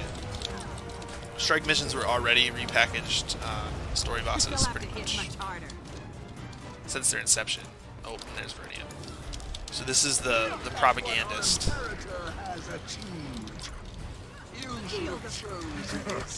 It's my turn.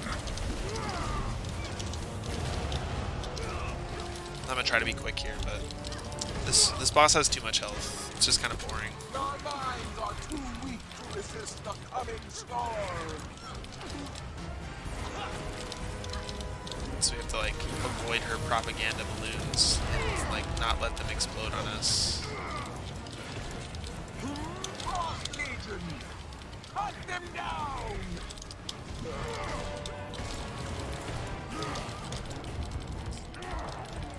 We got hit by that. Replenishing.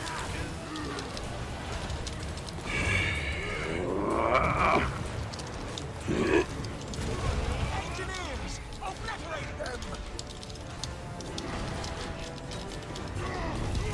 With the tanks. And so again, this is literally just the strike mission boss in the story mode. The Cold War strike mission. Turret's running low. Cut them down. And there we go. Killed the propagandist. We lost Ryland. Retreat and regroup! So now we have to run.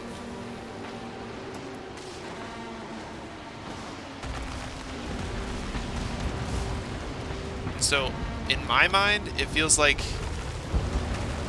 Dominion's bombing us is kind of the idea, and this is the same as the story instance. But you could almost say that like maybe it's Smoder just deciding to bomb us because he doesn't really care if we live. He kind of wants all the other Imperators dead. It's something you could think about it. I don't think that's true. I think it's just the recreating the open world that we're getting bombed by the Dominion as they retake the map.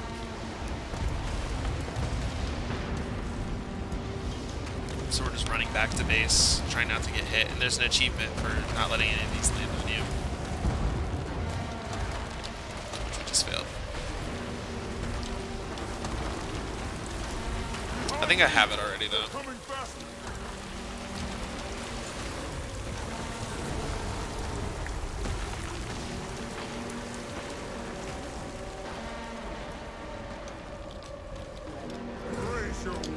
So now we go and confront everybody.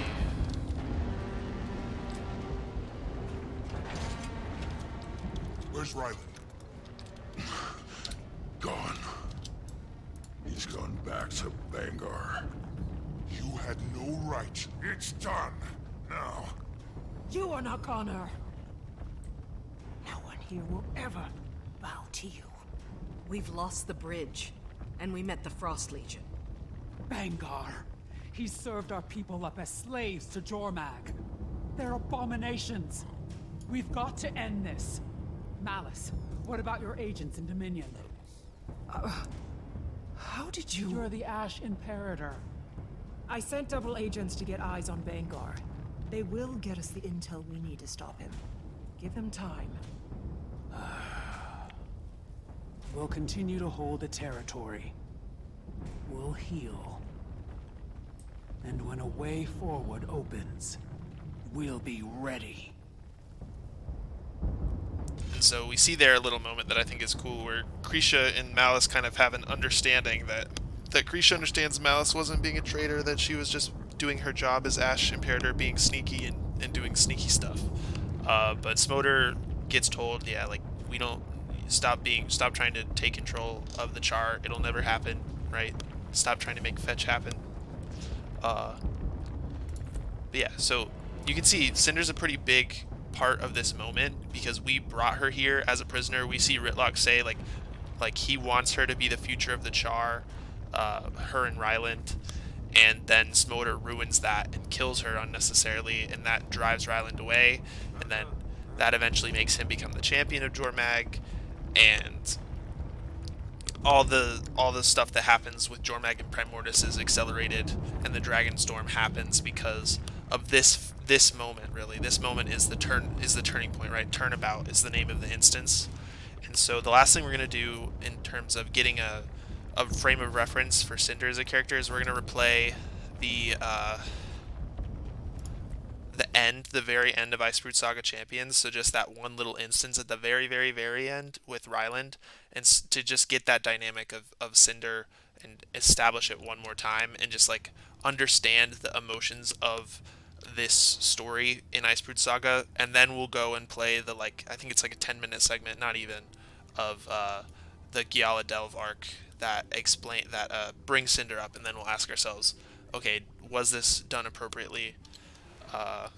Was this a powerful enough moment with a big enough character, or the right character, let's say, to bring up in this moment? And I'm of the opinion that yes, that Cinder is the right character. I think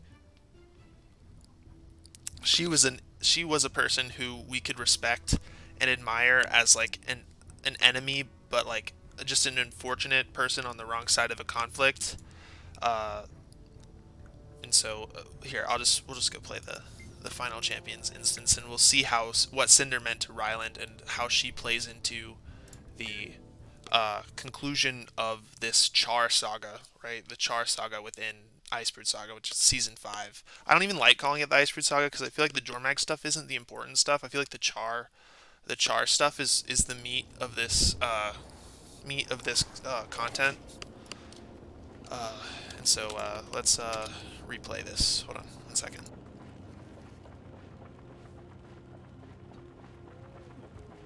At ease.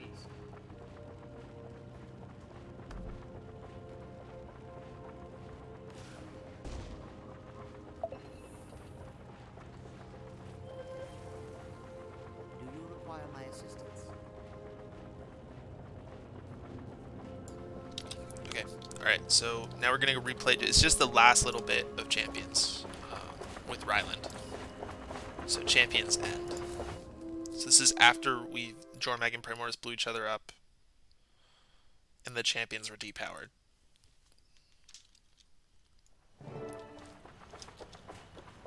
Anyone on comms? Anyone seen Bram?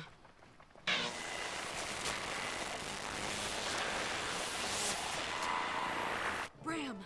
There he is!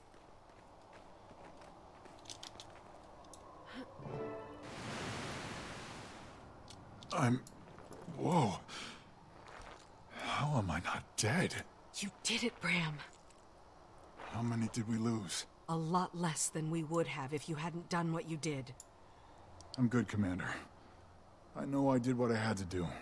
Just need a second to remember myself. Are the spirits of the wild still with you? They kept me from falling off the edge. Wasn't easy. They're gonna need time to recover. You need time, Bram. To rest. To heal. You are the biggest hypocrite I've ever met, Commander. Ryland! Give it up! Settle down! It's over! Stay with him. I'll go help Ritlock.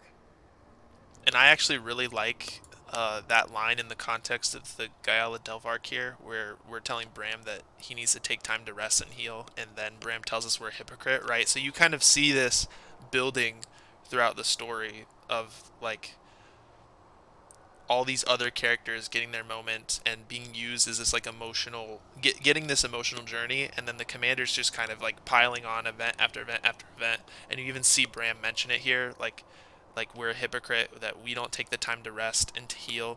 And so you see that catch up to us at the end of Dragons with the Giala Delve patch, where we're just not feeling it, we're feeling down, we haven't handled our emotional baggage. And so that's what kind of stimulates that arc, which I like that that's in here, so I wanted to talk about it. Also, and so now we're dealing with Ryland, and so let's listen to Ryland and how the role Cinder played in this story comes to fruition here. How she's brought up again here. She's brought up again in this exchange. It's time to face the Legion's justice, Ryland. You look like Skrit, Cub. Jormag did a number on you. You're beat. Primordius' champion is lying in the dirt. You don't have a chance. Alright, so he's not giving up. He thinks he can still beat us. Oh, I didn't dodge early enough. I feel good.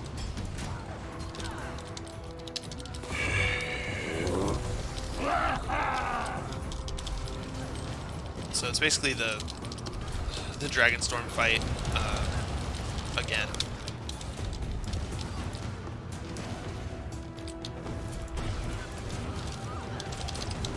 You'll be doing that one for days. So just pay attention to the dialogue. I'm going to be focused on fighting, but they're going to talk about like their emotions in this moment and how that plays into what our emotions will be like concerning these events in the future.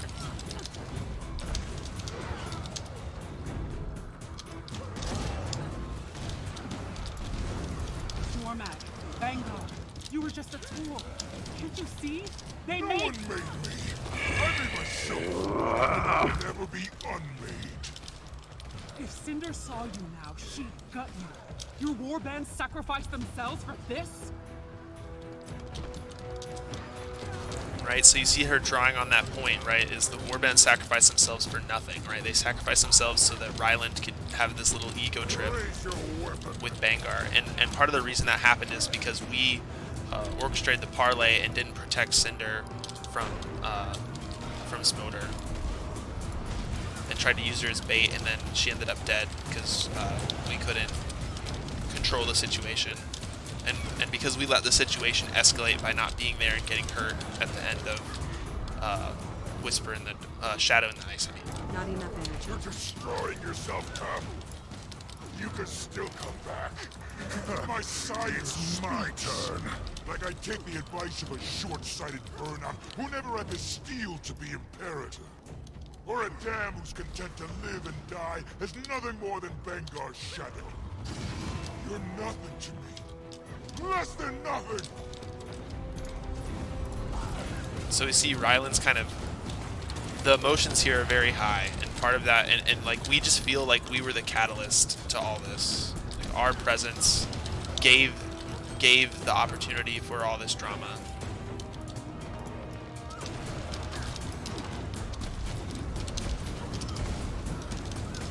Our failures as a leader. And you can see leadership being a big theme in this whole saga with all the Imperators. Sit down and shut up! You had everything. Pedigree, talent, limitless potential. You never understood. You're right. I don't. I was never some golden cub. Nobody gave me anything. I had to earn it. You're just jealous. I'm ashamed. Ashamed I bore you. Better to have bled you out and spared the world.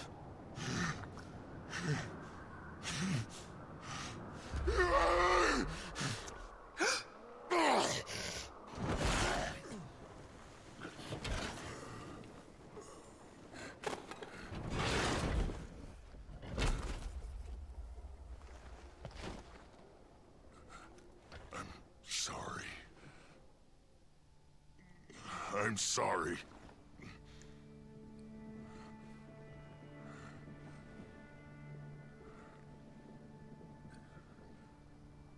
Nothing left to prove.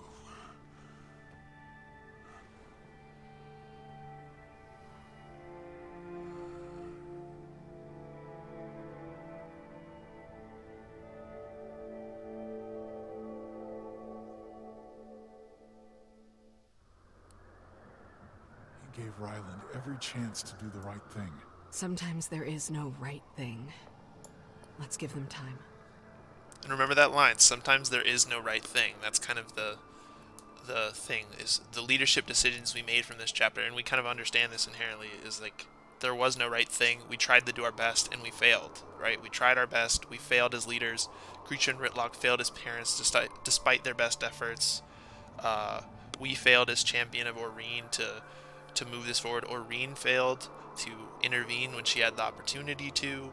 And so you see all this drama play out, and so the emotions from this saga are really high, and you see the commander wrestling with this a little bit, not internalizing it as much as we do as they do, the writers make them do in the Gyaladelv arc, but you see that the emotions were here and that they're good to draw upon. So who's the character we pick from this whole drama to epitomize that the feeling of failure, like which memory did we fail the most? And you could say it's Ryland, but I feel like Ryland is evil, right? He's not like, there's nothing we could have done to stop Ryland from being himself, but Cinder, on the other hand, is someone we could have saved and could have prevented from getting hurt in this drama. But there, like the commander says, sometimes there is no right thing.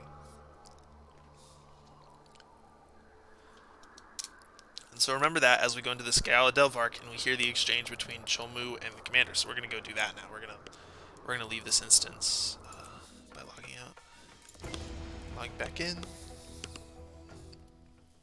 And this is a really short expanse because we can do her first.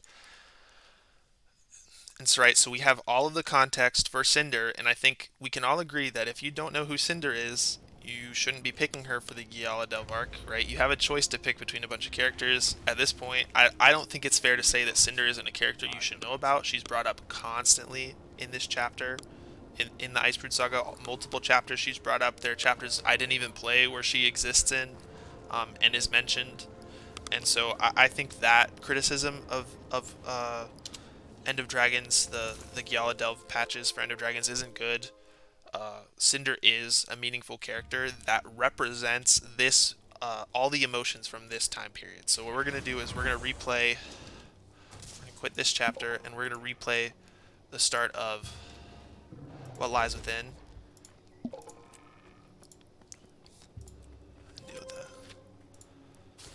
Alright, so they've made their little machine, and so we have to meet them in New Kyning City. And right, so the point of this is they've made a machine that can collect strong memories, and we can use that to lure in the demon, and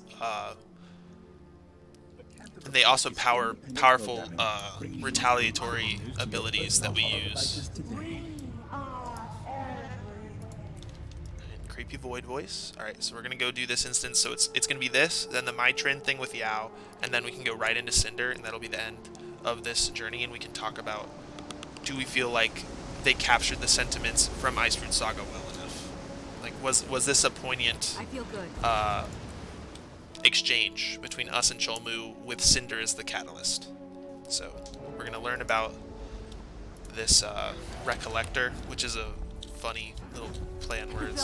So recollect, right? So instead of a collector, it's a recollector, because you're recollecting memories, but you're also recollecting. So I thought that was funny. I'll give them credit for that one. It's an interesting play on words. I won't give them credit for the model of this device. It's very bland. I think they could have splurged for like a cooler little backpack, and they could have made it like a backpack for the patch. Like, this is the Recollector. You can unlock the Recollector skin by doing these achievements. I think that would have been a good little tie-in, like from a gameplay perspective. Oh, Commander, hi! You look refreshed and so lucid. I hear you've been busy. Certainly looks that way. And for good reason. Finn, please show the Commander our latest masterpiece. Just like we practiced.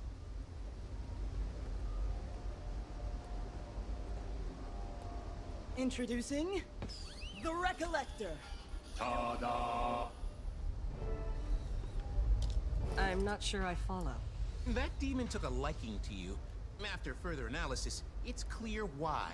It preys on unresolved stress, vulnerability. Not that anyone is doubting your strength, but you've been known to carry the weight of the world. And that's tough for anyone, even if they are you. Luckily, we can use that to our advantage. If you gather your emotions with the Recollector, we can use them as a lure. Right. When our demon senses potent emotions, it'll try to latch on. Once enticed, we can lure it from the ley line. Like tasty emotional breadcrumbs. So your plan is to turn me into bait. How do I collect these emotional breadcrumbs?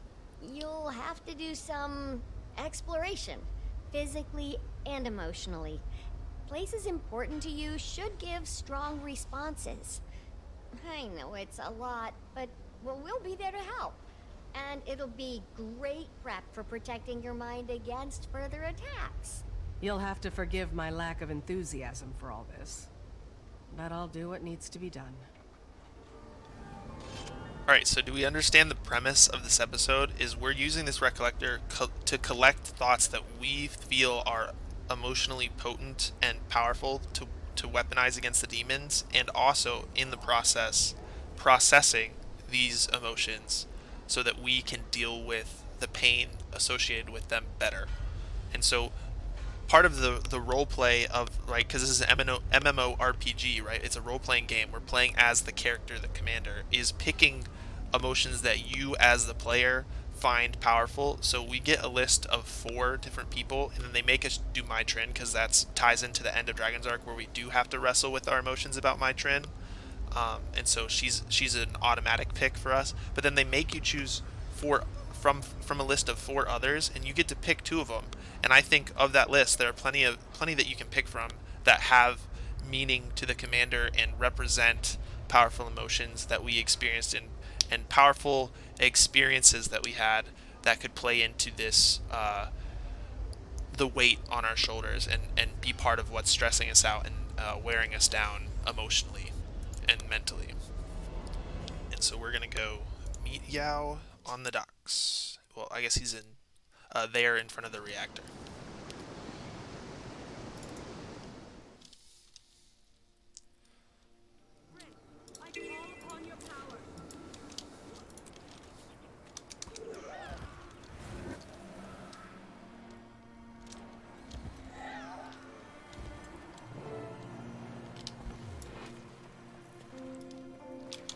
Hey, Commander. So, Kaineng, huh? At least it's convenient.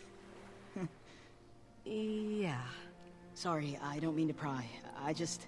Hey, at any point, if you get worked up, I'm here. Dealing with this stuff is hard. Most people won't even try.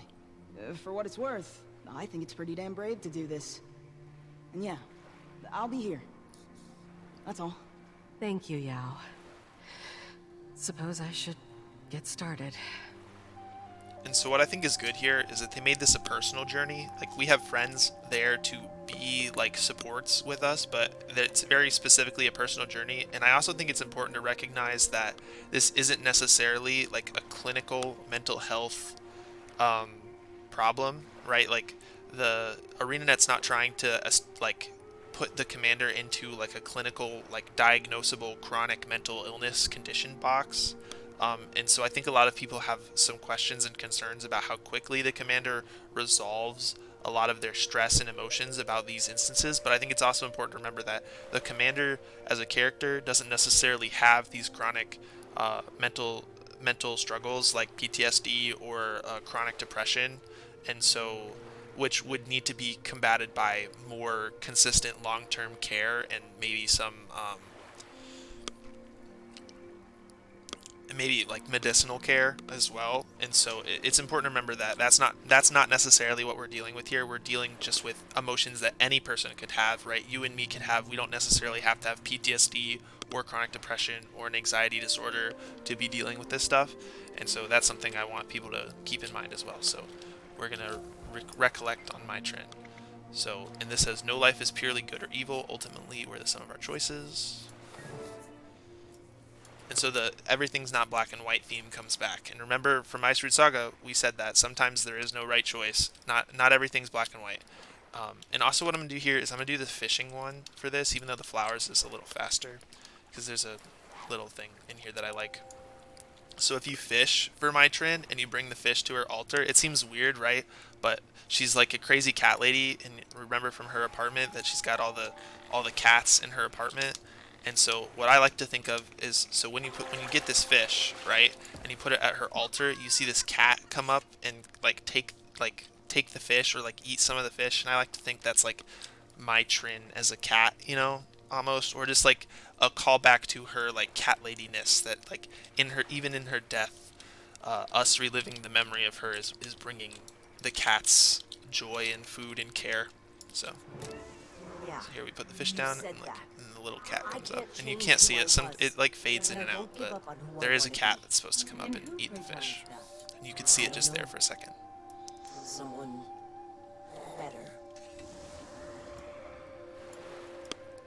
Alright, so we get a little memory, and remember, the point of this episode is we're going around and like magically collecting these memories as a power to weaponize against the demon. So think about that. So we're about to make a choice of where to go next, and you have to choose a powerful emotion to you that you think your commander is going to care about. And so remember that these are a choice. If you pick Cinder, you picked her because you were trying to do the role play of the story, which is pick a powerful emotion. And so a lot of people are like, "Oh, I didn't really care about Cinder." It's like, well, you've got 3 other choices, dude. You got 3 other choices, bro. Go pick one of those. How are you feeling? My Trin was selfish. Killed innocent people without a second thought. And I owe my life to her. I didn't know her well.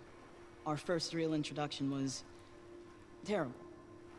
But I did get the impression she felt lost. Finding your place can be tough. She probably thought the Aether Blades were where she belonged. But then she hit a point where she realized what she was doing didn't align with the person she wanted to be. And she started thinking less about being accepted by pirates and more about being acceptable to herself. Doesn't excuse her actions. Not one bit. Gods no. She murdered people. Maybe just acknowledge that she tried to do something right at the end. Not everybody does. Right, and I think that ties back into Ryland, right? Ryland didn't try to do the right thing at the end. He was evil. He decided to sit in the mess he made, right? And do that to his very last breath, continue his drama and his badness, right? Whereas my Trin, when she had the opportunity to start anew, took it and decided to be a good person. And that's kind of the dichotomy we encounter when we come to Cantha, is we encounter my Trin 3 years into being like a normal, regular person trying to escape her past. And so all of our animosity towards her is almost misplaced because she's not doing those things anymore. She's not that person. And you see that with June. It's like June doesn't know the my Trin we knew back in Tyria, right, back in mainland Tyria. And so that's why I think this moment here, making us do my Trin, is important, because that's one of the big character beats, right? The emotional beats from End of Dragons. They hit on it in every single arc about my Trin and her relationship, and the not everyone's entirely good or evil thing was part of that whole story, and so they bring it back up here for us to process. And so now we get to say, okay, so we have the memory of my Trin that we're going to use against the demon. What's another memory that we feel strongly about, that we think will be powerful in this fight against the demon? And so like we have these 4 options. And Blish, anyone saying Blish is not the right choice is crazy. Don't listen to them. Not true. Blish is the best choice. There is no better choice, honestly, I feel like, because he's one of the deaths we didn't get any time to process. Most of the other characters people bring up, Traherne, Air, like we grieved those people already. We processed those people in the story already, but Blish, we never got the chance to do that, really. And so he's very important. I think Vlast is another good one. I think he was very minor, like he wasn't on screen for very long, but I don't think he's a bad choice. I think he's very important for the relationship with Aurene.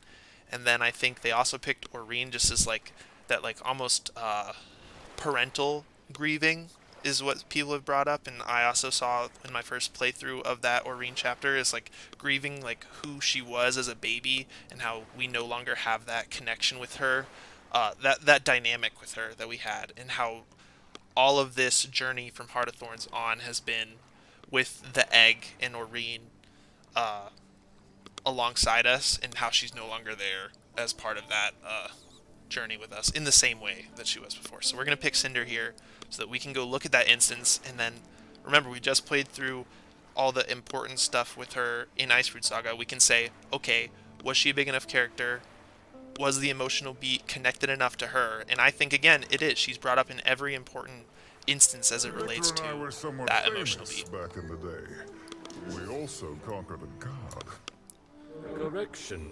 Shiro thought he was a god, but I assure you he was not. What's the difference? Alright, so we're gonna go up here. And then people had issues with Cholmu being up here, like in the context of like, why would the Charr Imperators let him be over here? And I'm like, we're in the middle of Blade Ridge Steppes, guys. He's like, we're in the front lines of the war against the Branded. Like, he's not in anywhere that the Charr really care about, guys. Like, come on, we're on the other side of the Brand Scar. Like, the Imperators don't necessarily care about this little spot here. and like I think someone mentioned that the waypoints here, and so he just waypointed in, and like we forget that people can travel between the zones now. They also say that it doesn't make sense that he knows about the events of the Charr Civil War, but remember, Cantha's very technologically interconnected, and they have like news media and stuff, and I'm sure that a big thing for the past year has been them updating on all the history of the world, especially with our involvement as the commander in Cantha, that they would become aware of our deeds and be like the big ticket events, like the big events in the history of Tyria in modern times. So, and we even see a Charr giving a Canthan information about the Icebrood Saga. If we look at Xingje, like right, it's over here, right outside of the monastery, right here. There's a Charr that's giving one of the Canthans like basically a historical rundown of the Icebrood Saga. So we know this information is traveling around, and we know that Cholmu is in contact with lots of our old allies, so he would be aware of these events because he's been sent up here by our friends to chaperone us, basically. Yao told me about how you'd be up this way. Interesting place. Well, I'll get to it then. Sure. Do what you have to do.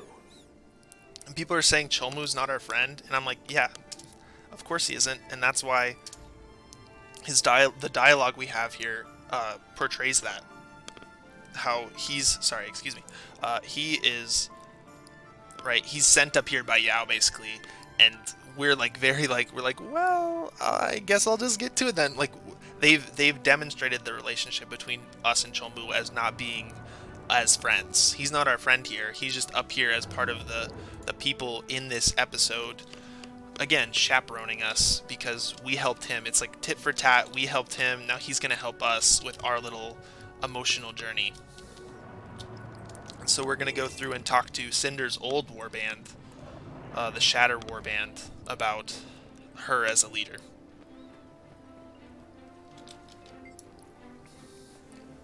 So why'd you fight alongside Cinder Steeltemper? I trusted her. Why's that? Ryland and I came up in the Farrar together. He bailed us out more times than I can count. He's always trying to do what's right. That's why he's got our loyalty. Right, and so there's Cinder, someone who got hurt by being loyal to someone who didn't necessarily maintain those values that they had, and we're part of the reason why Ryland was broken, right? We kind of we didn't succeed in solving that situation. So there you see that line that we actually played in this saga, this playthrough, when we talked to her at the end of Steel and Fire mission, the strike mission. She says that line, and so you see that memory come up here. Right, never gave me a reason not to your knowledge. Don't know if you're fishing for dirt on her or what, but you won't find it here. She was a good leader and good person. Nobody like her before or since. She had the respect of her warband. I get it. Right, and so we're kind of seeing a problematic leader who didn't always do the right thing, but who's still valued and respected and admired by the people who served under her. And that's supposed to kind of, I guess, relieve us in the sense that people who work for us and work under us, even if they end up harmed in the end or felt left behind, like, what now? They still feel good about it. Can I ask you about Cinder Steeltemper?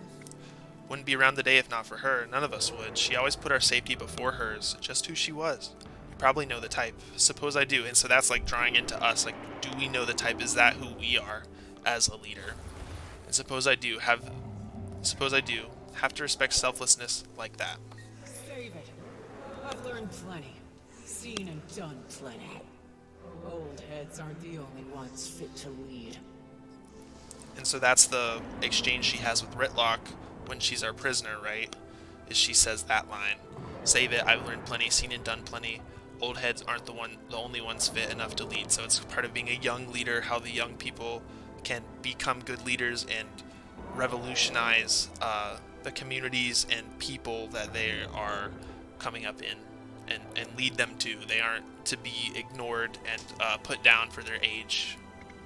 And she said that she's had lots of experiences. If you were in her warband, she'd put her life on the line, but if you were on the other side of the battlefield, you were toast. She'd burn you to ashes. And so this plays into, we fought her, right? We know all's fair in war, I guess. And so we kind of understand that dynamic because we literally experienced it against Cinder. We fought her in a story instance. One sec.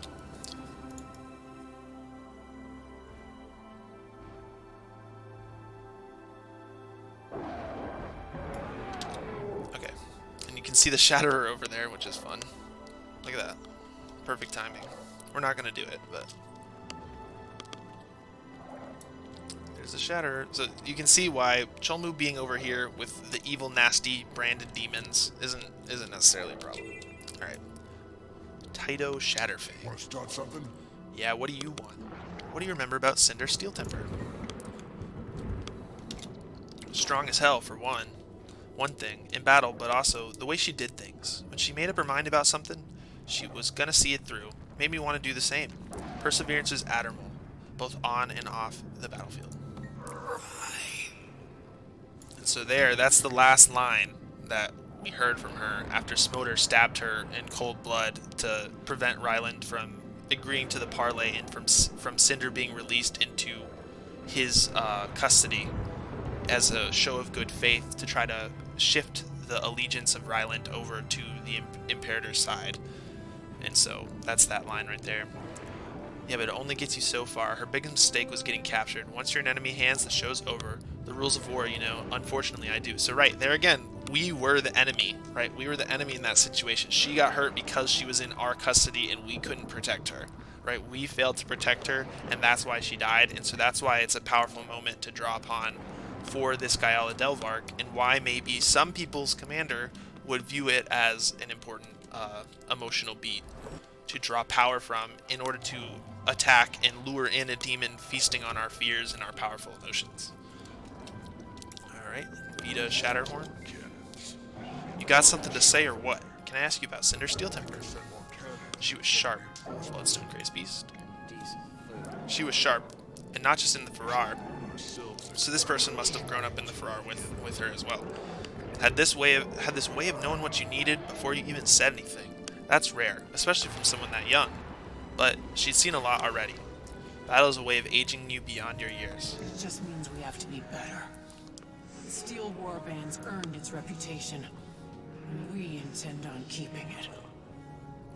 So right, playing it back to back, you kind of start to feel these emotions more, right? You see how we just replayed that instance where we killed all the warband members, saw Cinder die, and then saw Rytlock kill Ryland. And so like the tragedy here and the emotions that brings with it are very strong and powerful when you see it like this, when you acknowledge that this stuff is in the game and happened and existed and was prevalent and prominent, and that's why they chose it for this instance.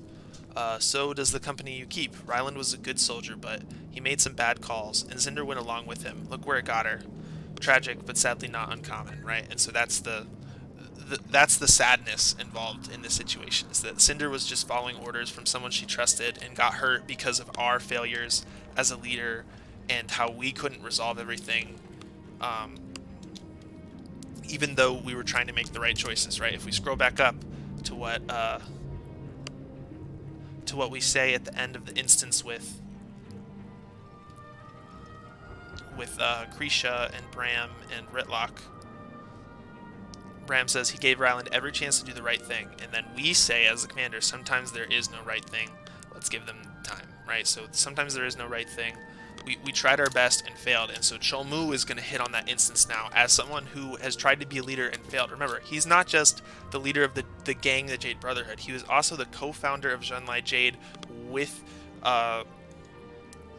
June in Cantha for many years until they eventually split ways. Then he formed the Jade Brotherhood. He's demonstrated his ability to be a personal person to some people and not to others, and he's demonstrated his ability to lead because he was part of the battle in Dragon's End to defeat Suwan and end the Dragon Cycle and make Oreen the One Elder Dragon, right? So we know his role as a leader.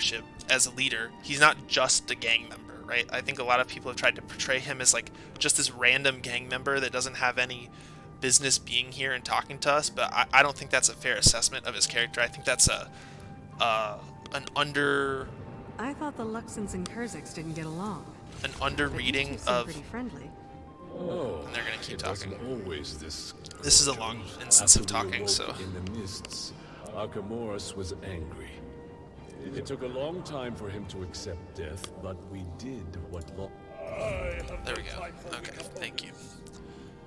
Alright, so remember, he's not just like some random gang member we found. He's also has a connection with Yao, who's a big part of this journey with us, someone that we started to ally with and do a lot of things as solely an ally in End of Dragons. He was a co-founder of Zenlight Jade. He's a big figure in Cantha. His family is big in Cantha.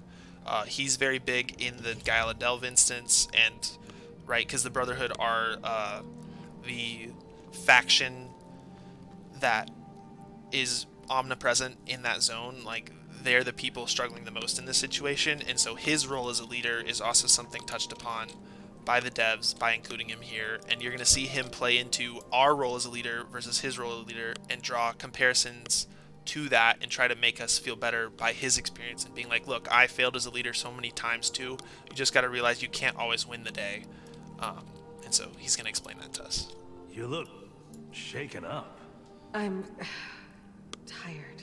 Look, you're gonna screw something up for someone. That's just how it goes. Cinder is dead because I let the parlay happen. You didn't kill Cinder. Smolder did.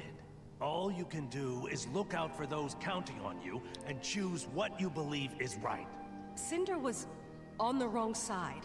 Same with all those researchers. But they didn't deserve... Everyone thinks leading's easy, but it's not black and white. And if things go south and people get hurt, it's all on you. People look at you like you don't care, when really it eats at you. But you can't show them. You have to be strong. But they're right. Someone got hurt, or worse, because of you. No matter how good you are at what you do, it happens. I know. It gets to you. Just find your own way to deal with it. Right, and so I think that's a really powerful moment. I actually think Chomu's dialogue is the best dialogue of any of the options here. I think the voice acting was really good. I think it was very well delivered. I think this was a story beat. This very tiny moment here was an exchange of dialogue that's some of the best in the game, and I think it's weird that a lot of people think when they're analyzing the writing that they mean that analyzing the situation, the choice of the plot, the beat-to-beat plot is what analyzing the writing is, and I don't think that's true. I think that's a really low-level analysis that's a really low tier of criticism, and and there are so many levels above that at which we could be analyzing the story. And so if we look at the writing itself, like the words that were delivered, how is it... Sorry, one sec.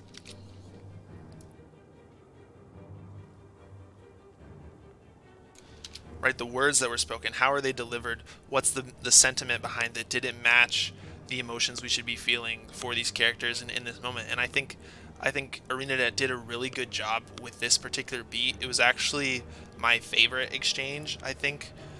The most powerful and most nuanced exchange of all four of them. And so it's weird that this is the one people are the most upset about, mostly because, one, they don't remember the Icebrood Saga very well. I think this is something that you could critique even the people who think they're the most knowledgeable about the lore.